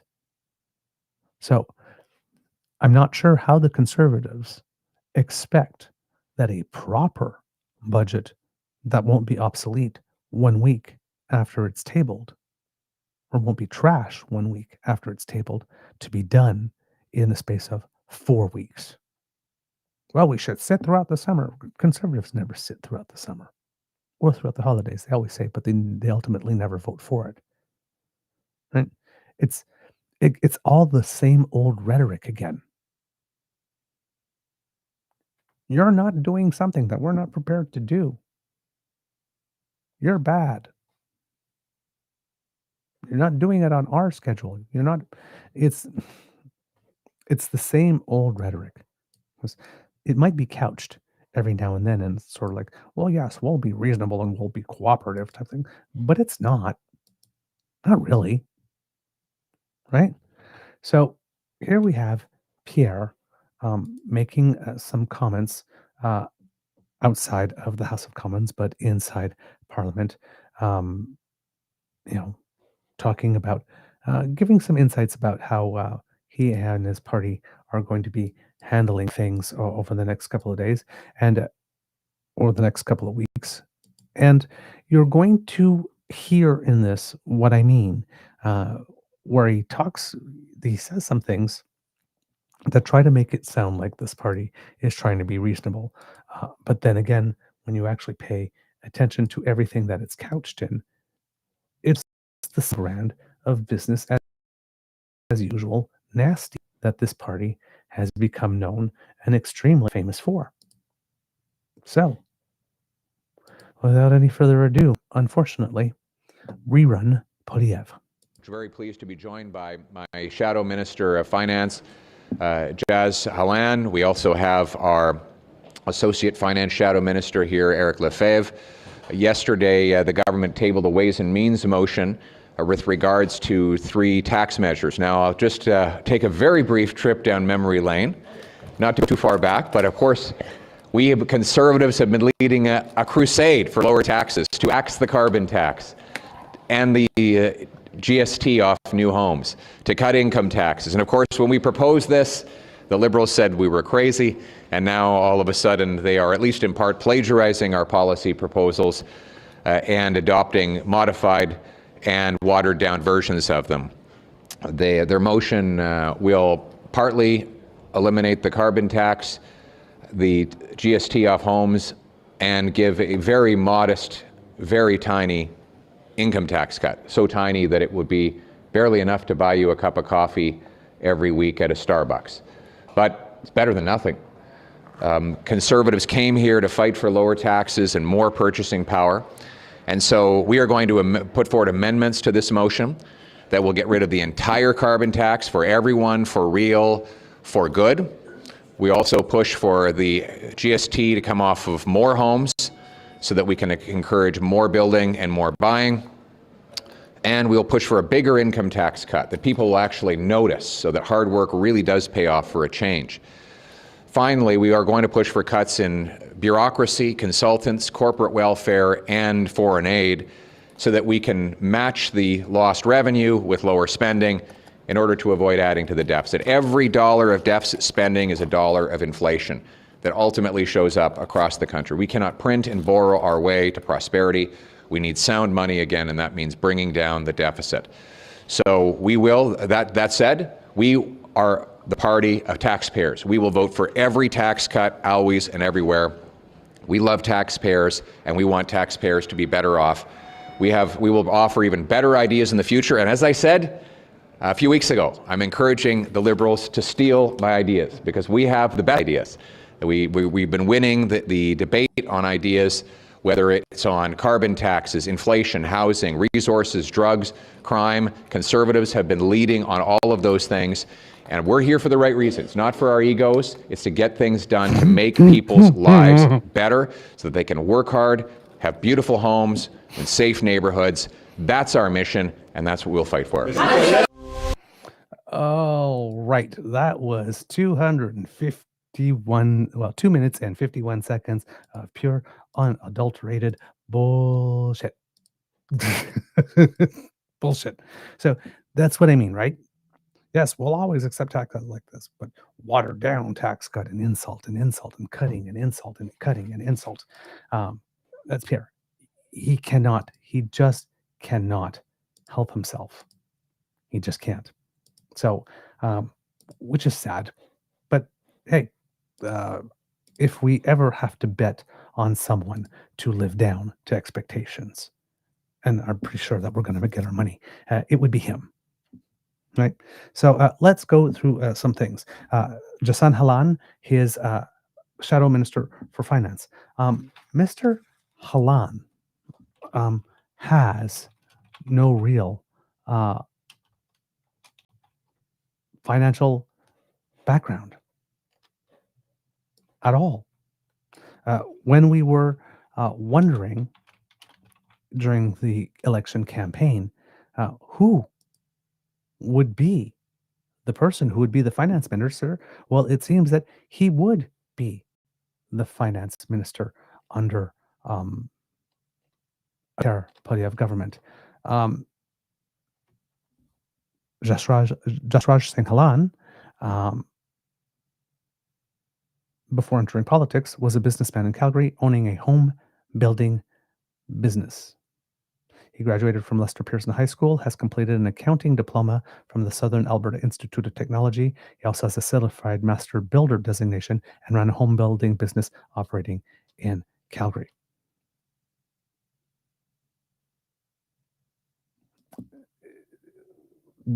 He was going to be the finance minister. The other guy on the other side is like the secondary shadow critic or something, what he's calling on finance. So he needs two of them. And when he delivered all those goodies, 73, he basically assigned two conservatives, essentially, to every cabinet minister or parliamentary secretary to try to take them down. Right? So it's going to be all put downs and punch downs and all that kind of stuff pretty much all the time. There are people in the Conservative Party that do have a financial background who would be much better options. But he's not going with competence or merit, ironically, but party loyalty. Then he goes on to say the Libs said that all of their tax cut stuff was crazy. That never happened. It never happened. That's just reformulating history. He talked about the tax cut. That's a well, the policies like this. He's stealing all our policies that were modified and watered down. There were certain policies that the Conservatives spoke about first, that the Liberals did put in their platform in terms of, yes, we're going to neutralize this by putting something similar. But the Conservatives also did the same thing. That's a standard operating practice in politics. If you're both going to be somebody's going to be offering a tax cut, you offer one too in order to neutralize the issue. And then so we stop talking about that and we talk about the issues on which you think that you can win by drawing contrast. That's not plagiarism. It's just smart strategy, and all parties do it. Right? When he's talking about permanently, for real, removing the full carbon tax, what he's conflating issues. He's talking about the consumer carbon tax, which is already gone, which he's pretending is not really already gone. Right? Even though last week he did say it was already gone, because when data came in and said, well, look at this. Oh my God, look how much inflation went down because the carbon tax is gone. See, we told you. Oh, so is it gone or is it not gone? Because you were crowing about the drop in inflation due to eliminating carbon tax and trying to take credit for it, saying that you were right all along. You saw that it would be that big. The entire cut in inflation was not the result of the elimination of the carbon tax, however. The price of gas did go down another significant percentage based on the OPEC lowering prices and lowering of demand as well. So I'm not sure. Not lowering the prices, lowering production. Sorry, output. So I'm not sure where Pierre Poilièvre is getting this. When he says fully removing the carbon tax, he's going to present the amendment he's going to present is going to be an unhelpful amendment that will be rejected, because what he will be doing is proposing eliminating the consumer carbon price in law, which the Prime Minister has already taken steps to do. They removed it via an order in council, but now the legislation is actually underway for that. And his amendment will also include, obviously, the industrial carbon tax. Because what the Conservatives are doing is that they're taking the consumer carbon tax and the industrial carbon tax, and now they're putting it together. And they're saying that's the full carbon tax. Before they were calling it carbon tax 1 and carbon tax 2. Now they're saying it's the full carbon tax. So what basically the Conservatives' amendment is going to be is to make pollution free, which not very many people are going to vote for whatsoever. And then they're going to take that and they're going to run and say, see, he said he canceled the carbon tax, but he didn't really send us money. That's the plan. So again, theater, BS, lies, conflation, half-truths, two half-truths put together to try to create a full truth, but they don't go together. All the typical Conservative strategies. Nothing has changed ultimately at the end of the day.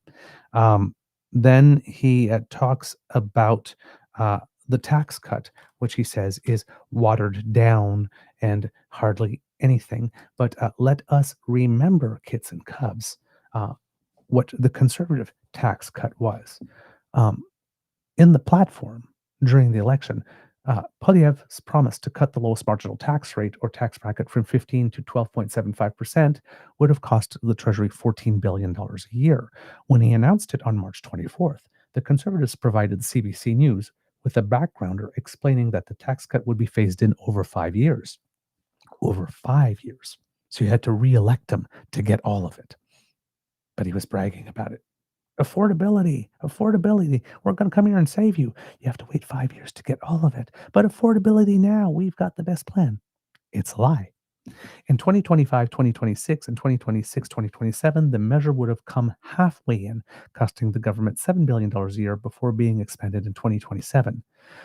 But according to the Conservative platform that was released right near the end of the election, the tax cut all of a sudden was going to be phased in even more gradually than first promised. In 2025-2026, this year, the cut would have cost the federal government a little over $1 billion.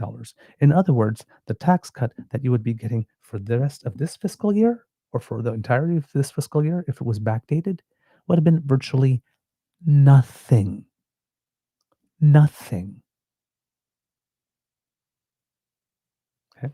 The Liberals have also announced a cut to the lowest tax bracket. Their percentage point reduction from 15 to 14 will be fully phased in on Canada Day. That's expected to cost the government about $6 billion a year, if I'm not mistaken. So for 2025-2026, on your income tax, the Liberals are offering $6 billion worth of tax cut. And the Conservatives bait and switched, promised 7 when they announced it, and all the cameras were on, and then released their costed, allegedly, platform quietly a couple of days before the election, hoping nobody would notice, and reduced that $7 billion tax cut to $1 billion for this year, when the Liberals are offering 6. But Pierre still has the audacity to go in front of a mic yesterday and talk down the Liberal tax cut for this year as if it would have been less than what the Conservatives would have offered. The Conservatives pulled a bait and switch on the entire nation with that costed platform. And they are bellying up to a mic today, pretending like they never did it. That's how stupid they think we are. They think we would not notice. Nothing has changed with these people. He then goes on to say that by cutting corporate welfare and red tape and consultants and foreign aid, they'll be able to make all that money to be able to do all these things that'll make it such that 2 million people allegedly will not have to line up at food banks every single day. No, there's not enough money in those envelopes to take care of that. And all the tax cuts and make it so that you can live on that beautiful house on a safe street, whatnot, like this, that tagline that he's still adding to the end. He's removes something about the police and the military there and under a proud flag and stuff, but it's still the sort of same tagline again that didn't work from him in the previous election because the party lost the election, he lost his seat, but he's still going with that. But he's the party of change. Then, saying that, well, Conservatives have the best ideas. And you don't. You might have the more popular ideas, hence populism, but all of your ideas that you're putting out there are never exactly what you say they are. And the fine print sometimes makes them the opposite of what you claim they are. So people are not voting for your ideas if you are lying about what your ideas are. They're voting for the illusion of the idea that you are creating. You don't have the best ideas. If you did, you would have won last time, or the time before, or the time before, or the time before. Maybe the problem is the ideas. The policy and the pitchmen are the problem. And the Conservatives just won't admit it. Oh well. So yeah, Conservatives just lying about the tax cut, left, right, and center, every single chance they have. But the Liberals, under Mark Carney, are giving you way more this year than the Conservatives ever would.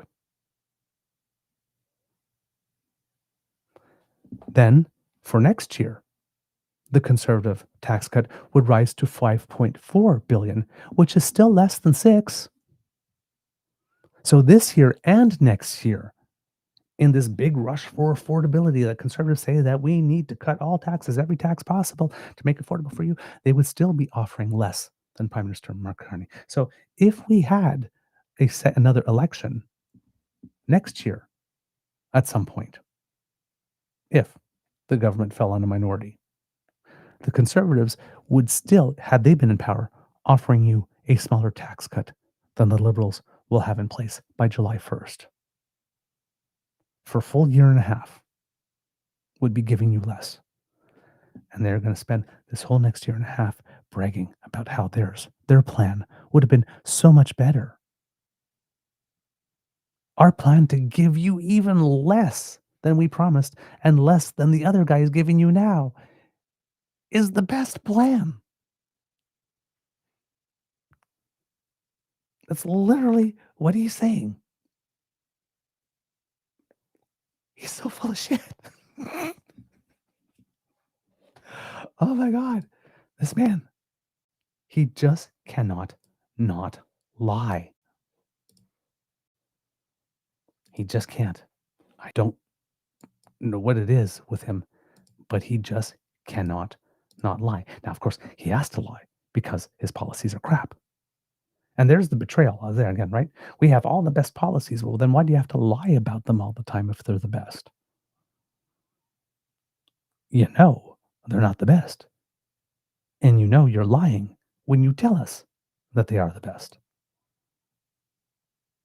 He just can't stop lying or making shit up.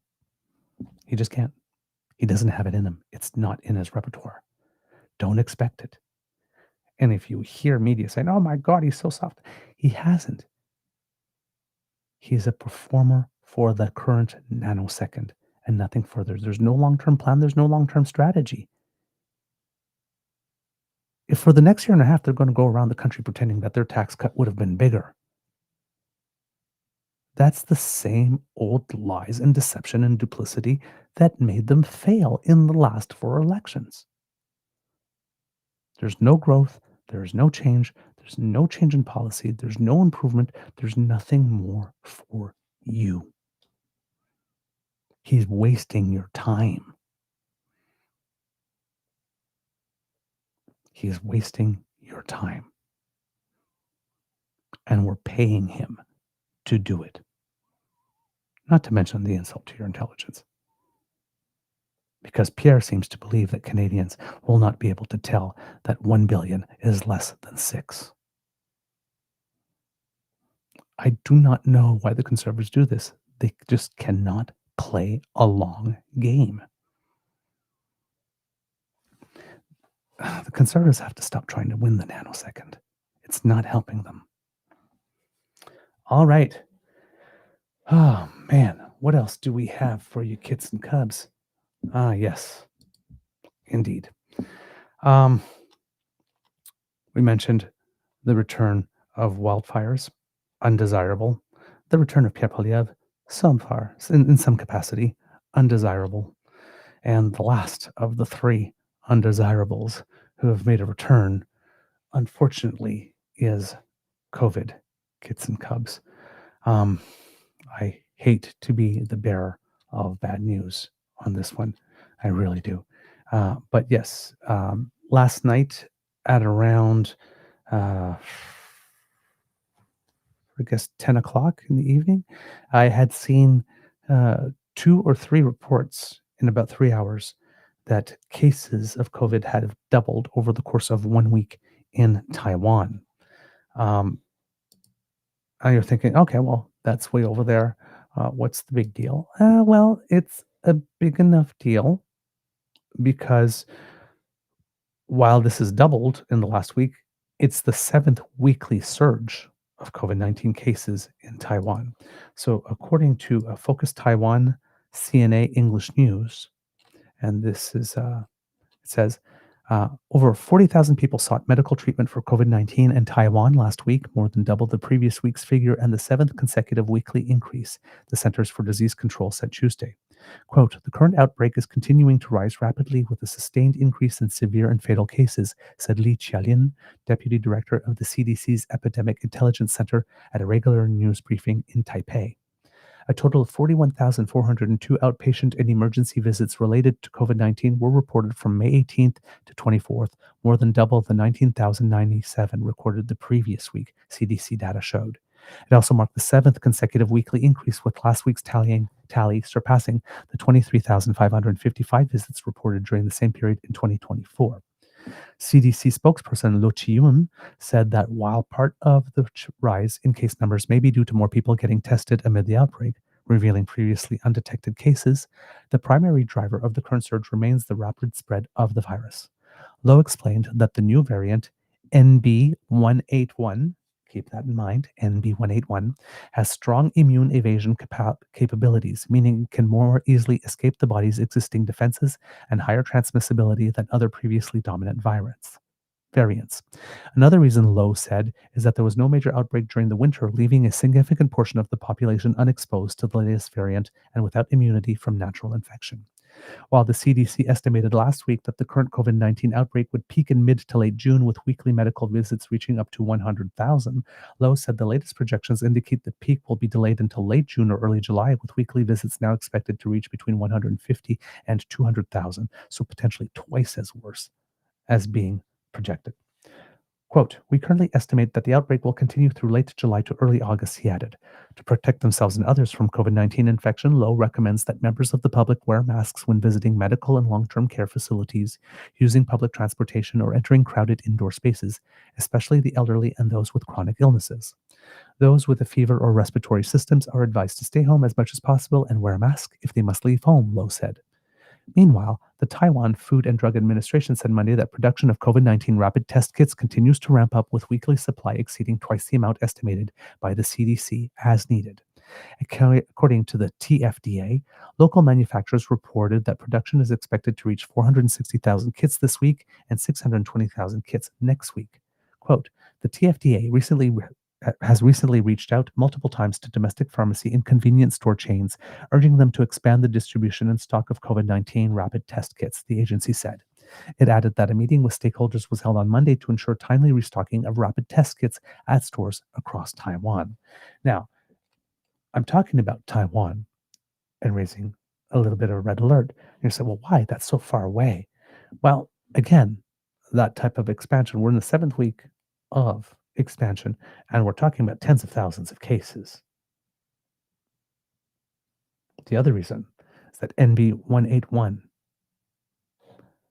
is it's significant enough that the World Health Organization has added it as a SARS-CoV-2 variant under monitoring. And the NB181 variant has been detected in New York City, in California, and in Canada. It's already here. So, this summer, if you were planning to skip a booster, because there has been some news circulating out that maybe younger kids would not need a booster this year or that type of stuff, this might not be the summer to do so. So for those in the audience who do the booster thing, if you were planning to skip this summer's, because it's warmer weather and we're outside and all that kind of stuff, and you're younger and all that kind of stuff, one might want to reconsider that this particular summer, given that there's a new variant emerging, and where in the primary spot where it seems to be emerging 7 straight weeks of increases, and the monitoring indicating that the situation might be twice as worse as the worst case scenario monitoring that existed up until then. So please be COVID wise if you can, and know that this is happening. I'm not sure how much play this has gotten yet in North American news, but it is indeed starting again. And so for those of us who want to be vigilant, there might be some reason to go get to schedule your booster as early as possible while it's just been detected here and hasn't started to ramp up. And I think you can see my shirt throughout the show has been having the wardrobe thing again. It did not stay, and I do not know why it's doing it now, because there is still no additional sun or light. But yes, it is determining that I am somewhat see-through and green underneath this shirt, I guess. Oh well, and I am trying to change the controls to make that happen, but it just seems to keep coming back. So I apologize for the distraction that you see the image through the shirt there. Other things that we need to mention before we go today, kids and cubs. Another undesirable. Ambassador, the man who puts ass in ambassador, Pete Hoekstra, the American ambassador to Canada, apparently didn't like the fact, still doesn't like the fact that we're upset. Now, of course, yesterday we showed you how his boss, Donald Trump, made him the latest victim of his, go out and make a bold statement, defend me, and then watch me cut you off at the knees, and now you're going to look stupid. So Ambassador Hoekstra, looking stupid, decided to lash out. And since he can't lash out at his boss because he knows what would happen to him, lashed out with us. And according to the Hill Times, here's the title. We're hurt too. U.S. envoy counters Canadians' outrage over annexation threats. By Neil Moss of the Hill Times. United States President Donald Trump's top diplomat in Ottawa says the hurt over the state of the bilateral relationship isn't just being felt by Canadians. Quote, we're hurt too, Ambassador Pete Hoekstra told the Hill Times during a May 22nd interview at the U.S. Embassy. Quote, for 10 years, you didn't pay for NATO. That's a lie. Nobody pays for NATO in the first place. It's not like there's a membership fee or annual dues here. Yes.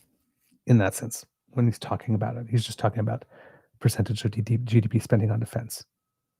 It's like, and for 10 years, we didn't do nothing? So we are at 0.099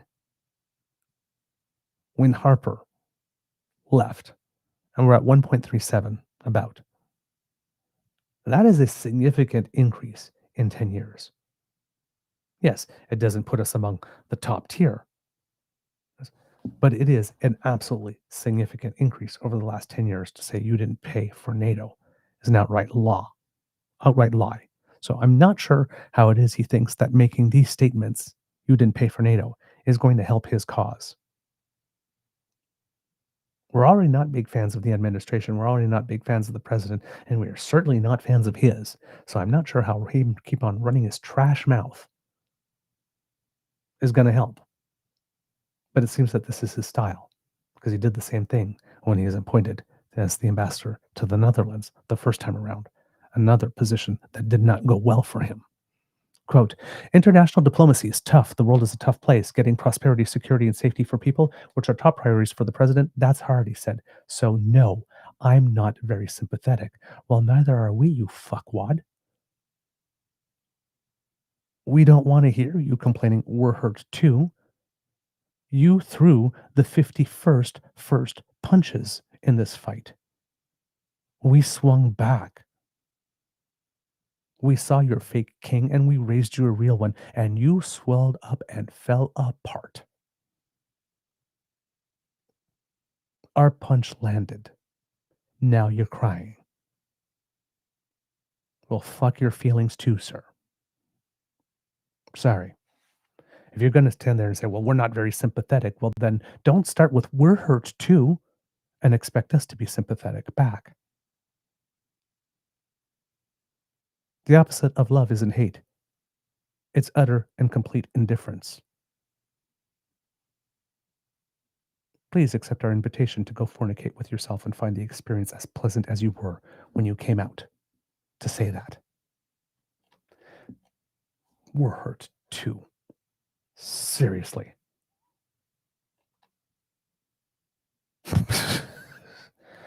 We're hurt too. Screw you. Go get bent.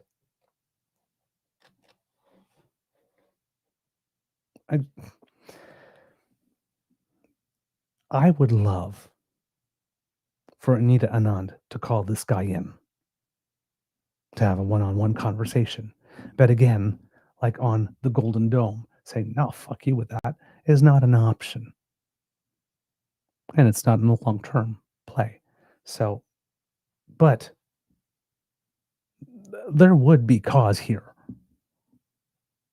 to, yeah, you know what? We're going to send this one back. And when you're ready to send us one that is actually willing, when you're actually willing to send us an ambassador that actually has the ear of the President of the United States, we'll talk. But send this one back. Clearly, he does not know what he's talking about and has no influence. Something we should do. Something we can't. Because as soon as we did that, the international humiliation and embarrassment to the president would be such that there's no doubt that there would be some type of retaliation. But we should be sending this, pardon my language, fucker back. And I use the word fucker absolutely intentionally here.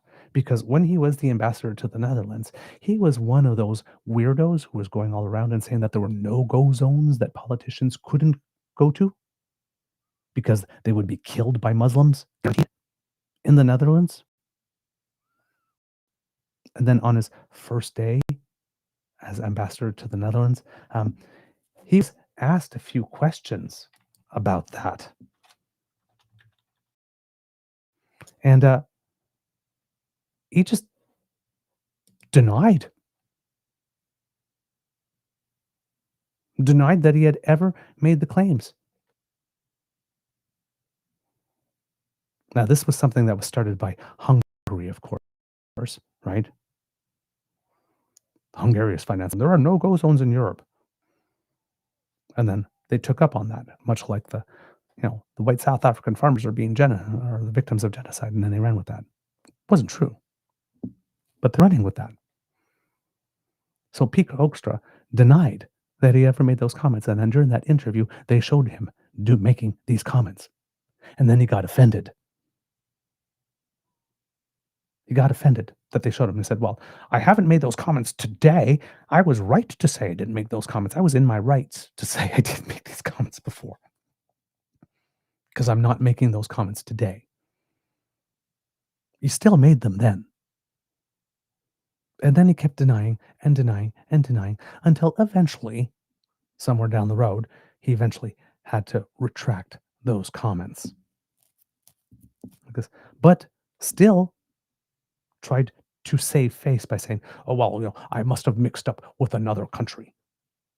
There was no other country that had these alleged no-go zones either. It was real somewhere at some place sometime. Yeah, I know. No, it wasn't. And then while he was there, apparently he held some fundraisers for some very right-wing candidates, which is literally direct election interference. This is the guy they sent us. So, yeah, send him back. We don't want this one. Send us someone who actually knows how to behave like a diplomat and actually knows what the president intends and wants and has his ear. Because this guy, he's not it. Mr. Hoekstra is very, very quickly wearing out both his welcome and my weave. I'm not impressed with him. I swear. When America sends their diplomats, they're not sending their best. They're sending people who cause a lot of problems. They're bringing thugs. They're bringing grime. Some are racist. Some, I assume, are competent people. Not this one. Definitely not this one. Oh my God.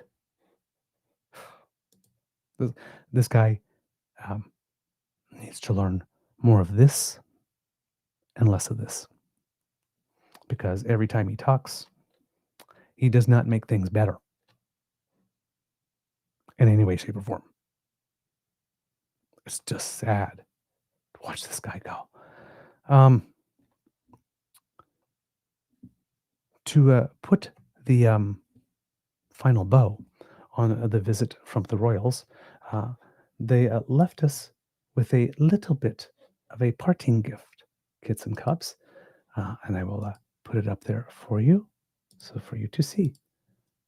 It's a picture of King Charles III and Queen Consort Camilla waving from the plane here as they are about to board from a hangar at the Ottawa International Airport, and stayed here.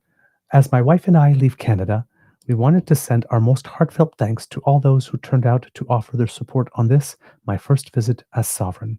It was the warmest of welcomes and the fondest of returns to a land and a people we love. Until the next time, au revoir, Canada, et avec tous nos remerciements. So there you go. And the Prime Minister had a little comment on that as well. In return, thank you, Your Majesties, for your visit and your enduring admiration for Canada. Merci et à bientôt. So, little parting gift from the royals, a little final show of appreciation for the nation on the way out. So again, all of these things, of course, are planned and choreographed and that type of thing. But one final tiny little assertion of sovereignty just before the plane leaves. His Majesty did very much well understand the assignment this time around and delivered rather well, I have to say. So that's just a little moment there that I wanted to put there for you. And also, there's another thing going on here, kids and cubs, that you might want to be aware of. For those of you who are interested in national security, there is a petition being circulated. It's been brought to my attention a couple of times today on the show by Kit Deborah, who posted something in the chat earlier. But yes, it is indeed, you will find it at our Commons/petitions, and it's petition E6489. And basically, it says here, it's a petition to the House of Commons in Parliament assembled, and it says, whereas national security is a fundamental concern for all Canadians and public confidence in the integrity of political leaders is essential to a functioning democracy. Recent events have raised legitimate concerns about foreign influence and potential security risks within Canada, political parties requiring urgent and proactive safeguards, and transparency and accountability in assessing political candidates and party leaders are crucial to ensuring that those who seek to govern are acting in the best interests of Canada and its people. We, the undersigned, citizens and residents of Canada, call upon the House of Commons to 1. Direct appropriate national security and intelligence agencies to conduct a comprehensive review of potential security risks associated with political leadership in Canada, ensuring all candidates for party leadership and high office undergo security vetting. 2. Develop and implement mechanisms to enhance transparency in the vetting process of political candidates, increasing public confidence while maintaining legal and privacy protections. And 3, strengthen national safeguards against foreign interference in Canadian democratic institutions and commit to ensuring that all elected officials meet the highest standards of integrity, accountability, and national loyalty. So this would be a petition in some way to make it such that Pierre must get his security clearance. And when it says strengthen national safeguards against foreign interference in Canadian democratic institutions, if one considers the press to be a Canadian democratic institution, this petition could make appeals there, for example, for Canadian media to be Canadian owned. So if this is a petition, we're doing our democracy is something that you do moment a little earlier today. But if you are indeed interested in this petition, I would ask you, kids and cubs, to please make your way and sign it. And what I am doing right now for you is I'm making sure, because the URL is long, I am making sure that there is a tiny URL that I'm going to generate so that I could put it in the chat for you, kids and cubs. And that way it'll make it much easier for you to be able to enter into the site and sign that petition. So I don't need to customize the link. So there you go. And I do not know why it's not working for me today. Okay. Anyway, I will make sure that I get that in the chat for you kits and cubs, and hopefully you will do your little bit for democracy and ensure that we are indeed doing what we need to do and encouraging our government and our House of Representatives, or House of Commons, I should say, because House of Representatives is really US, but they are technically a House of Representatives for us, but our House of Commons to actually do what is needed to be done to ensure that the leaders of our political party getting the security clearance that they need in this day and age. Very, very important. So there we go. I just posted that in the chat for you kits and cubs. That does not look like a tiny URL at all, but it did fit in the chat. So there you go. I don't know why these, for some reason, the copy and paste function on this computer, this new computer, works when it wants to. That's some of the reasons why every now and then Mr. Grizzly goes to show a clip, and it's the wrong clip because it's what I copied and pasted the first time, but for some reason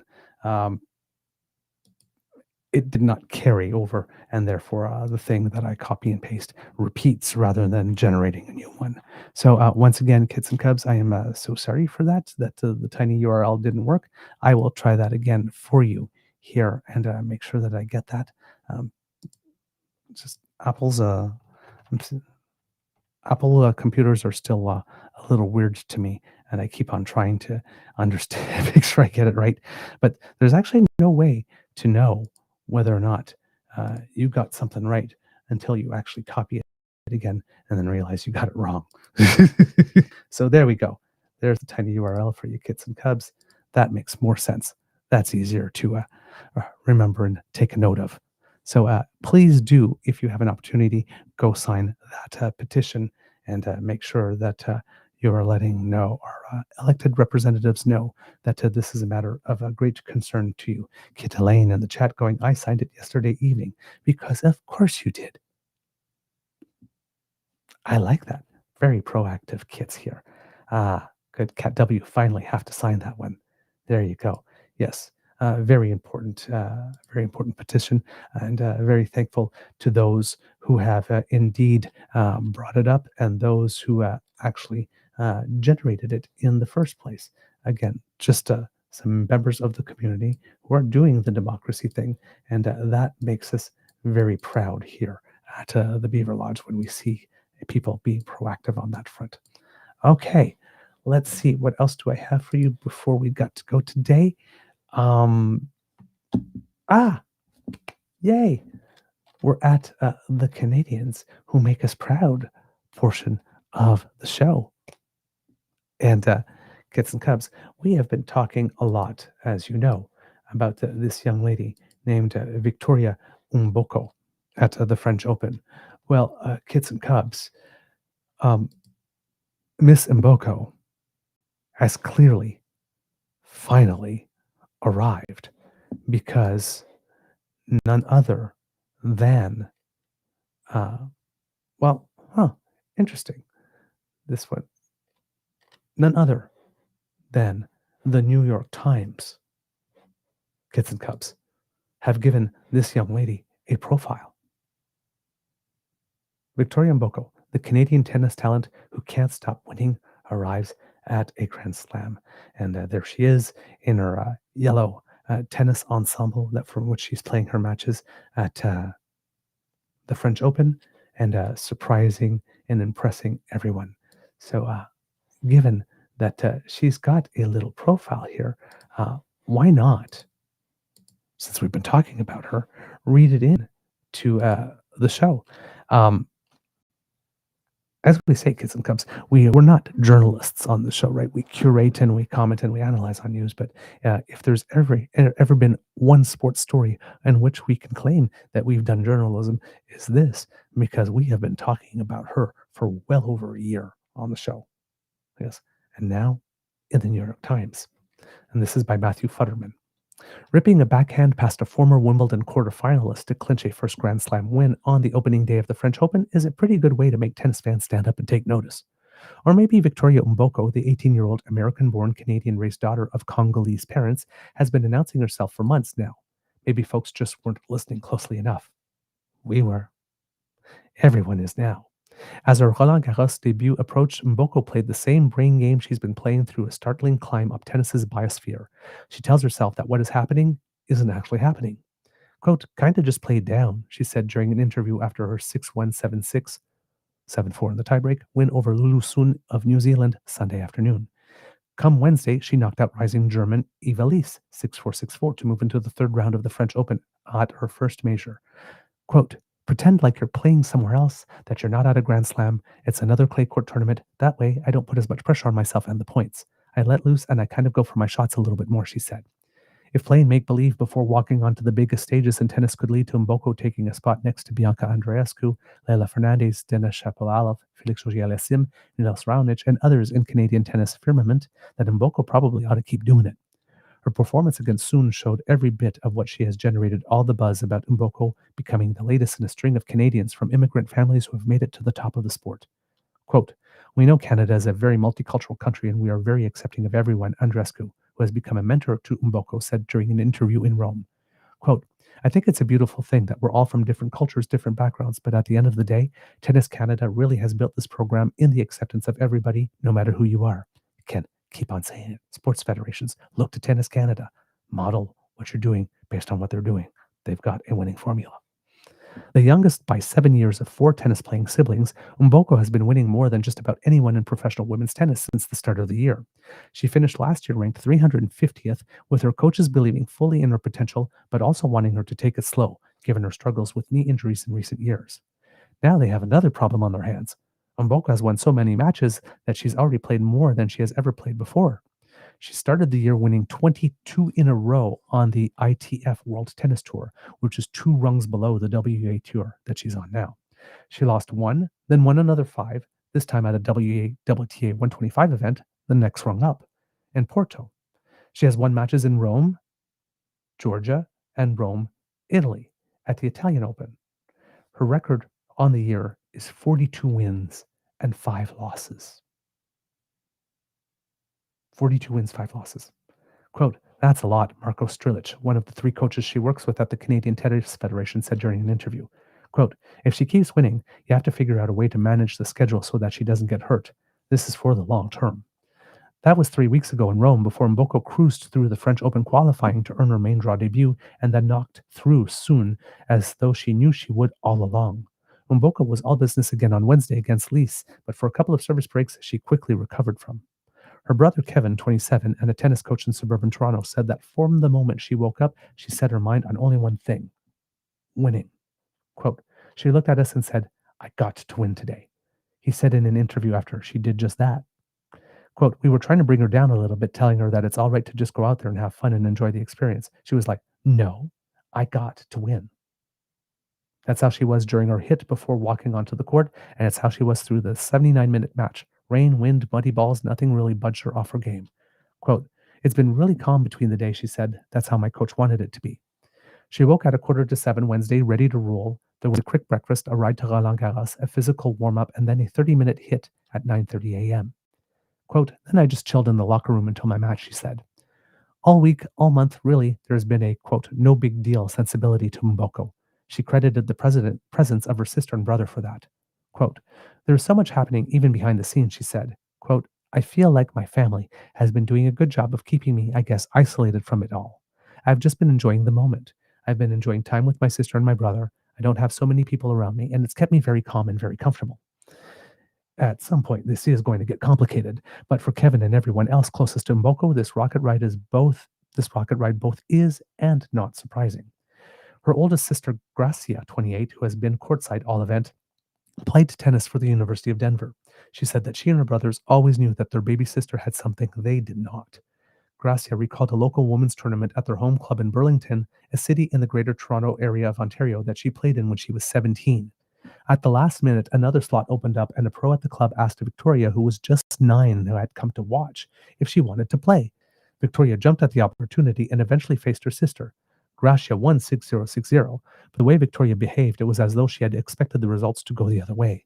Quote, "It's that belief in yourself that the very top of the 1% have," Gracia, a consultant in private equity, said Sunday after watching her sister win. Quote, "It's not only should I win this match, I'm going to do it." And then she does it. At least she does now. For the past couple of years, a knee injury caused both by rapid growth and a bad fall on a tennis court has made that difficult. She spent much of last year based in Belgium at the academy of Justine Henin, the former world #1 and 4-time French Open champion. She played little for the first 6 months of the year. Getting healthy was the priority. Even then, she ended the year losing more than she won, dropping 3 of her last 4 matches. Quote, "Last year ended very poorly," said Kevin. "I didn't see any of this coming. No one did." Their father, Cyprien, a retired mechanical engineer who worked nights in part so they could drive his children to their tennis obligations, was there too. Victoria's mother, Godet, an accountant, was back home dealing with a heavy end-of-the-month workload, as was her other brother, David, a 25-year-old data scientist. The Mbokos moved from the Democratic Republic of Congo nearly 3 decades ago to escape the First and Second Congo Wars of the mid-1990s. Visa issues kept the family separated, with Godet in Montreal and Cyprien in North Carolina. Godet then moved to North Carolina, where the family lived for several years and where Victoria was born before all moving to Toronto when she was still a baby. Victoria didn't let the losses in the final months of 2024 get to her. Quote, "I just thought, new year, new me," she said during an interview in Rome. She decided to play like the version of herself that she long believed in. Quote, "An aggressive athletic player who likes to take control of points and dictate the action." In Miami, she beat Camila Osorio, a 23-year-old tour mainstay, and pushed Paula Badosa, the number 10 seed at Roland Garros, to a third-set tiebreak. In Rome, she cruised through the first set in her second-round match against Coco Gauff, lacing backhands and forehands through the court on the Campo Centrale like a seasoned veteran. Gauff turned the match into one of her long-distance track races, getting so many balls back that Mboko was huffing and puffing between every point. But the world number 2 came away seriously impressed. She, quote, "felt like playing myself," Gauff said in a huddle after the match, especially with how well Mboko covered the court. Quote, "On the movement, I would say she's up there with me on that, Gauff, probably the best mover in the sport," said. Gracia Mboko said her sister came away from that loss both devastated and determined. Quote, "She told me she was so out of steam that she couldn't believe how Coco was getting every ball back," she said Sunday. She kept saying, "I gotta get in shape." It motivated her. In Paris, Mboko has also showed off a precocious variety, mixing in drop shots and slices, including a hard slicing forehand to keep Sun off balance. Her coach is Nathalie Tozia, who got to number 3 in the world with a game molded around variety. But Mboko can also crack her serve at 120 miles per hour. Not surprisingly, she grew up worshipping Serena Williams. Mboko said after Sunday's win that she'd learned plenty from that loss to Gauff. She knew that she had let the world's number 2 grit frustrate her, thinking about the last point when she was supposed to be thinking about the next one. Her coaches are onto this. Quote, "They'll start to snap me right back into it," she said. "They'll actually say, stay present, stay focused, or close it right here." With 42 wins in a year, Mboko isn't exactly unfamiliar with closing it. Now she's doing it on the biggest stage in sport. That is quite a glowing profile for this phenom. And speaking of phenoms, Summer McIntosh, Kits and Cubs, has got herself a new coach. And not just coach. Oh, no. She has got Coach Bob Bowman. And if that name does ring a bell for you, the reason why it would is that Mike Phelps, former coach, the guy who guided him to a record 23 gold medals. Yeah, the absolute best in the world want to work with the absolute best in the world. So if you think that it looks like summer's just getting started. Get it? Summer's getting started. A little accidental humor there. So good for her. Absolutely. This is very exciting news in the sports world. So French Open this afternoon, Gabrielle Diallo will be playing his second round match against going by the last name of Griekspoor, Dutch, and Denis Shapovalov will also be playing this spring in a match against Misolic, who I believe, if I'm not mistaken, is an Austrian. And this is a match that Tadalov should win based on rankings. Misolic is ranked 153 in the world, and Denis Shapovalov is ranked 31st. So hopefully that will be a good match for him and able to have him advance to the third round. For Diallo, he is playing someone who is higher ranked in playing Thomas Griekspoor. But Griekspoor is ranked 35th in the world, and he just took out Francisco Cerandulo, who was playing really well. And he was 18th in the world in this match. So hopefully this will it'll be another chance for Diallo to win. It's a best of 5 sets, and Griekspoor won the first set 7-5, and we are 5-4 on serve in the second set at the moment. So I will be tuning in to watch that when the show is done to see how it ends up. Let's see, what else do we have, Kits and Cubs, before we have to go? Yes. Also, Kit mentioned this in the chat today, and I've been following this. Cyclist Derek G, who we talked about earlier this year, because he had or last year, I think, had a good result at the Tour de France. I think he had won a stage or something last time. He's in the Giro d'Italia, which is basically the Tour of Italy. And he's been climbing in the Classement Général throughout the race. He started in the 20s, and at one point earlier this week, he was at 10th, then 5th, and now he's at 4th. He's in 4th place. So this is a cycling, it's not like a one-day race, it's like the Tour de France, many days, many stages, and then you do the cumulative time throughout it all. So that's what they have, the Grand Classement, what they call the GC. And he is in 4th by a decent amount, though. I think 3rd place is 51 seconds behind the leader, and he's then 1 minute and 57 seconds behind the leader. So there's a big gap between 3rd and 4th place, but he has been making up time throughout the stages. I do not know how many stages are left in this race, but today is the 18th stage, and it hasn't gotten started yet. It's about to. So we wish him good luck. It would be nice to see him be able to get on the podium of the Grand Classement.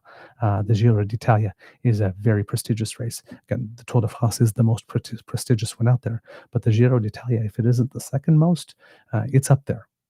So good results from our Canadian athletes. Again, whoa, that was an interesting noise. Finally, Kits and Cubs, a happy birthday to Bruce Cockburn, person who made the song Lovers in a Dangerous Time, very famous. If I Had a Rocket Launcher, celebrated his 80th birthday. A pillar of and a well-known name, very well-respected name in Canadian music. So it was really nice to see that he's still kicking and still playing music too. So good for him. All right, Kits and Cubs, that's all we have for you today. We hope that you love listening to us, because we loved making this for you. Remember, sharing is caring, and word of mouth is priceless. So please tell your peeps and poops all about us. Right? Now, Kits and Cubs, if you would like to be sure that you do not miss a single episode of our show, especially if you're on the go and doing busy things because you're a busy person having a busy life, well, hey, we got you covered. Don't worry. Just go to the pod page sponsored by the Ray Girl, podpage.com/the-truenortheagerbeaver. And if you go, well, you have to put a hyphen between each one of those words. And if you go there and click subscribe when we have something fresh off the bandwidth, it will come directly to you. Thank you so much for doing that. And if you would like to help us in other ways, well, maybe you would like to hang 10 all the way down to the True North Eager Beaver Media Incorporated YouTube page, where Kits, Cassie, and Elaine will be waiting for you and welcoming you and inviting you to smash with our buttons like, share, subscribe. Hey, smash with them. Get freaky. We don't judge. It helps us with the algorithm. So please, thank you so much. And if you happen to be listening to us in podcast form and you have the opportunity to give us stars and reviews, please do That also helps us with the algorithm. If you would like to help us in other ways, kids and cubs, as we are arriving at the end of the month and rent is due here at the Beaver Lodge. I'm kidding. But we're at the end of the month. If you would like to help us with a donation to the Eager Beaver Lodge Emergency Hydration Fund, which we use to ensure that we keep the beaver population moist, well, you can do so right there by scanning that QR code that just appeared, or by going to our coffee page. That's coffee spelled ko-fi.com/eagerbeaver, all in one word. Offer Mr. Grizzly a cup of dark coffee, or me a lovely mug of hot chocolate. Say, atta Beaver, atta Grizzly, you've done really well this month. We would appreciate the warm thoughts and the warm sensation in our tummies from that gratitude, and of course, the hot chocolate and hot coffee. So if you think that we deserve a little tip, that we've shaked it enough for you this month, well then, a little contribution to the Emergency Hydration Fund would be definitely welcome and appreciated. Thank you so much for all that you do. Now, if you're not able to contribute financially, remember the gifts of your attention and participation are the ones that matter the most to us. So you need not to worry. But you got to write to us. truenortheagerbeaver@gmail.com is our email address. Let us know what you think of the show, good, bad, or ugly. We want to hear your thoughts. Be kind, though, if it's ugly. We're into constructive, but be kind. Please. Thank you. We're sensitive creatures. If you have guest suggestions, anything of the sort, or if you have questions for our Q&A show that we would like to do, you would like to know more about politics, certain issues, certain topics, maybe topics we don't talk about a lot, and you're just wondering what our thoughts or what our takes are, or about how the show operates, hey, we welcome them. Thank you so much. And if you would like to write to us on our socials, at TrueEager, at the Blue Sky Beaver Lodge, at TrueEager on the Jitter, True North Eager Beaver on Facebook, which is our original home on the web, or right here on our YouTube channel, whether you're watching live with the Dan Fam or later, boom, leave your comments. And we read them all, even though we're not able to answer everyone. Your comments and your donations all go back into the show. And remember, if you're buying Canadian and you would like to make a contribution, well then, a direct bank-to-bank transfer using our email address, truenortheagerbeaver@gmail.com, ensures that your transaction stays 100% Canadian, and as a bonus, we get 100% of your donation. No CE Tech Bro from the United States comes and takes a cut.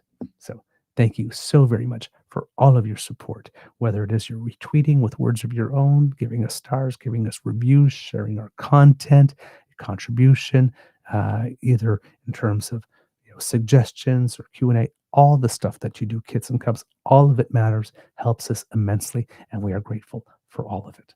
So thank you. Because democracy is something that you do, kids and cubs, remember the petition that we had for you. Please, if you have a moment, do go and sign it. It's really, really important, because we want to make sure that what we have in our elected representatives are actually doing right by us at the most amount of time. So I'm going to put it back up there for you, kids and cubs, so that you can take a note, please, there. Remember also, Athana Metsalopoulos, is, if you live in Alberta specifically, but anywhere throughout Canada, and you want to make sure that there is some sunlight brought to what's going on there, saveathana.com. So save, S-A-V-E, Athana, A-T-H-A-N-A.com is where you can contribute to the Legal Defense Fund there.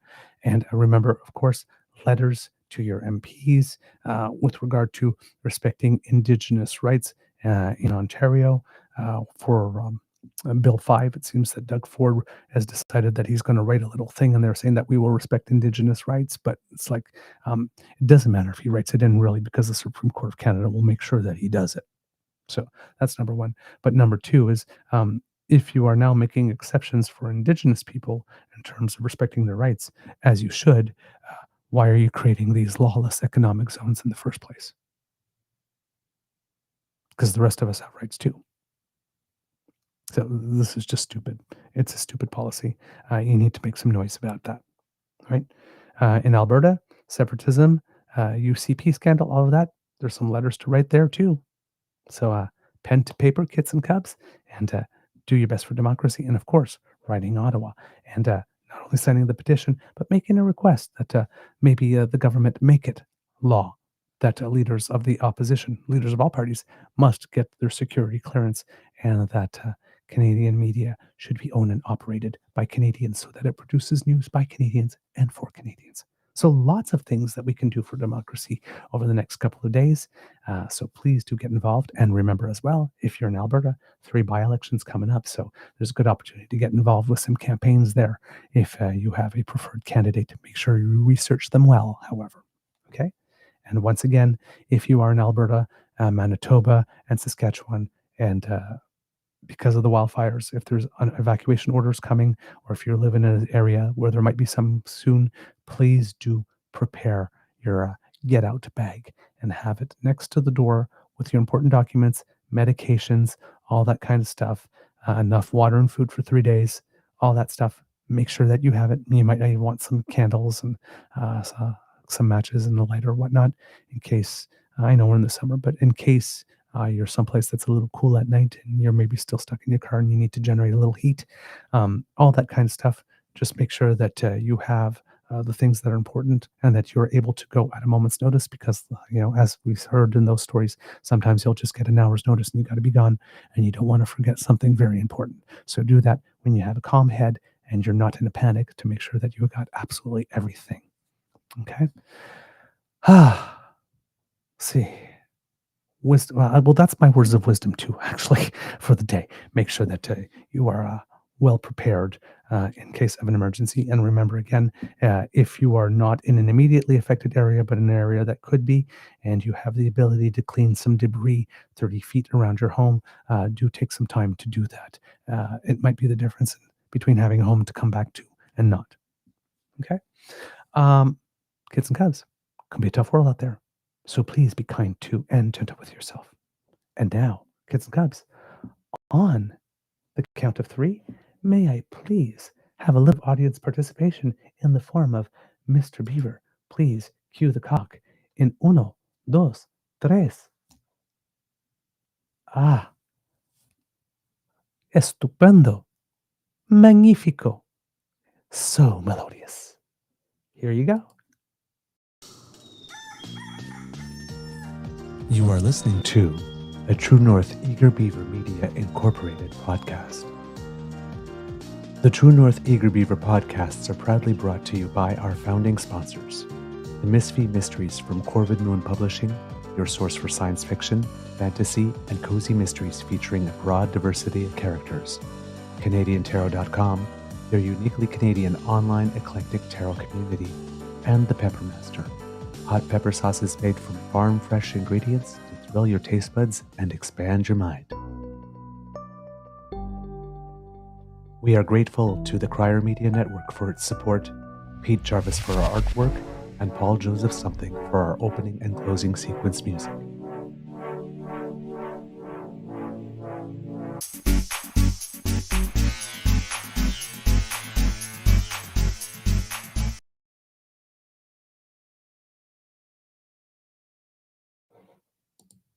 Kids and Gubs, I was just taking a look at the weather. It's actually warmer in Yellowknife right now than it is here in Kingston. Insane. One last Canadian who makes us proud to talk to you about before we go. A lady named Stephanie Case did something that's absolutely phenomenal. On the show, I like to joke that Canada is the land where the women are strong and the men are pretty. This lady actually proves that that might actually be the case. Stephanie Case placed first in the Ultra Trail Snowdonia in Wales, which is a 100-kilometer ultramarathon, while stopping not once, not twice, but 3 times to breastfeed her baby along the way, while she was 6 months postpartum. Yeah. Absolutely phenomenal. Phenomenal. On May 17th, she placed first among women with a time of 16 hours, 53 minutes, and 22 seconds and made headlines around the world for the viral race photos where she's breastfeeding her 6-month-old daughter, Pepper. After taking the last 3 years off from racing and starting 30 minutes behind the elite runners, Kay said she shocked even herself with the winning chip time. Quote, I couldn't believe it.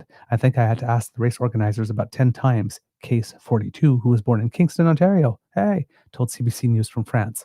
Quote, once I crossed the line and they did the calculations, they had to ask me to go back and finish again for the camera so that I could run through the tape. It was such a surprise. Oh my God.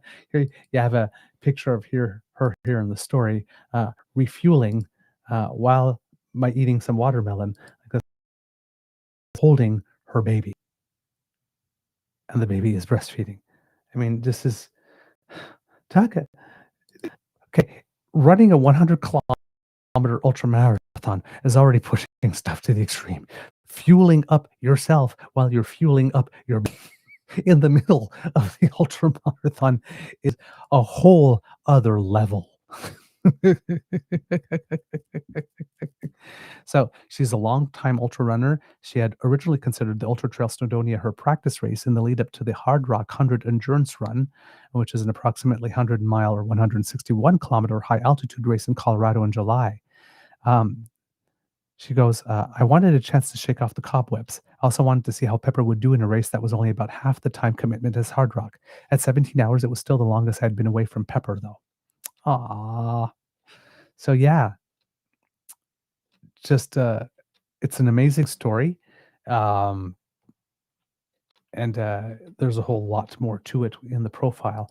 So Kits and Cubs, if you would like to go and read that, I highly encourage you to do it. It is called, again, the story, just so you can find it. Canadian wins 100-kilometer ultramarathon while stopping to breastfeed her baby along the way.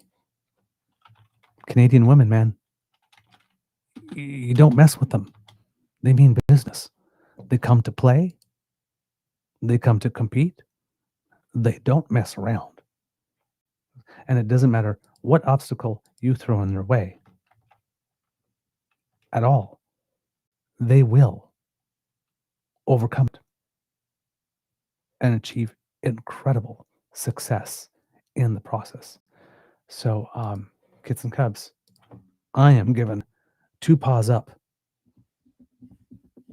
to Miss Case, or Mrs. Case, maybe. Who knows? And Pepper from being such a good baby. And there you go, Kits and Cubs.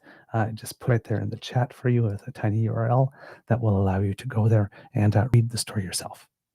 That's all for me for today. Have a beaverific day, everyone, and we'll see you again tomorrow. And remember, again, June 14th, Mental Health Walk. If you want to participate in Ottawa, please do. Or if you just want to go on the walk, go for a walk, a 5K walk with a friend of yours in your own community, do so. Please let us know that you're doing it. Take some pictures of yourself on the walk. You don't have to take pictures of your friend if you don't want to. Again, confidential and all that kind of stuff. But take some pictures, show yourself on the walk.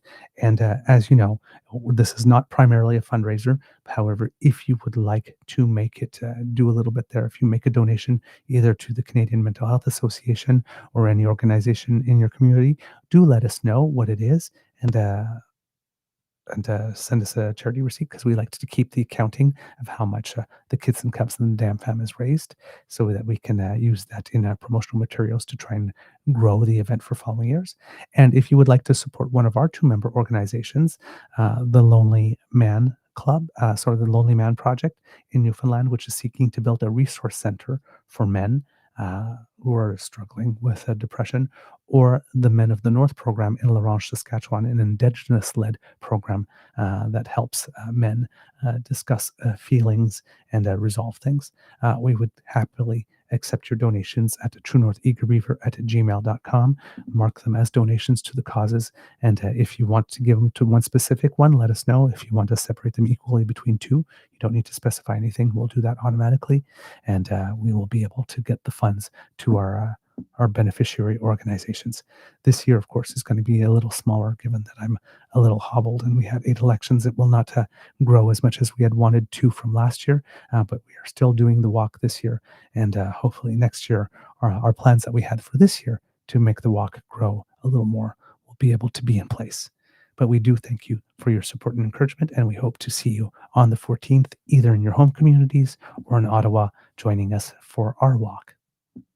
Until then, till we see each other tomorrow, be lovely. All right. Thank you. And I am off like magic. I'm gone.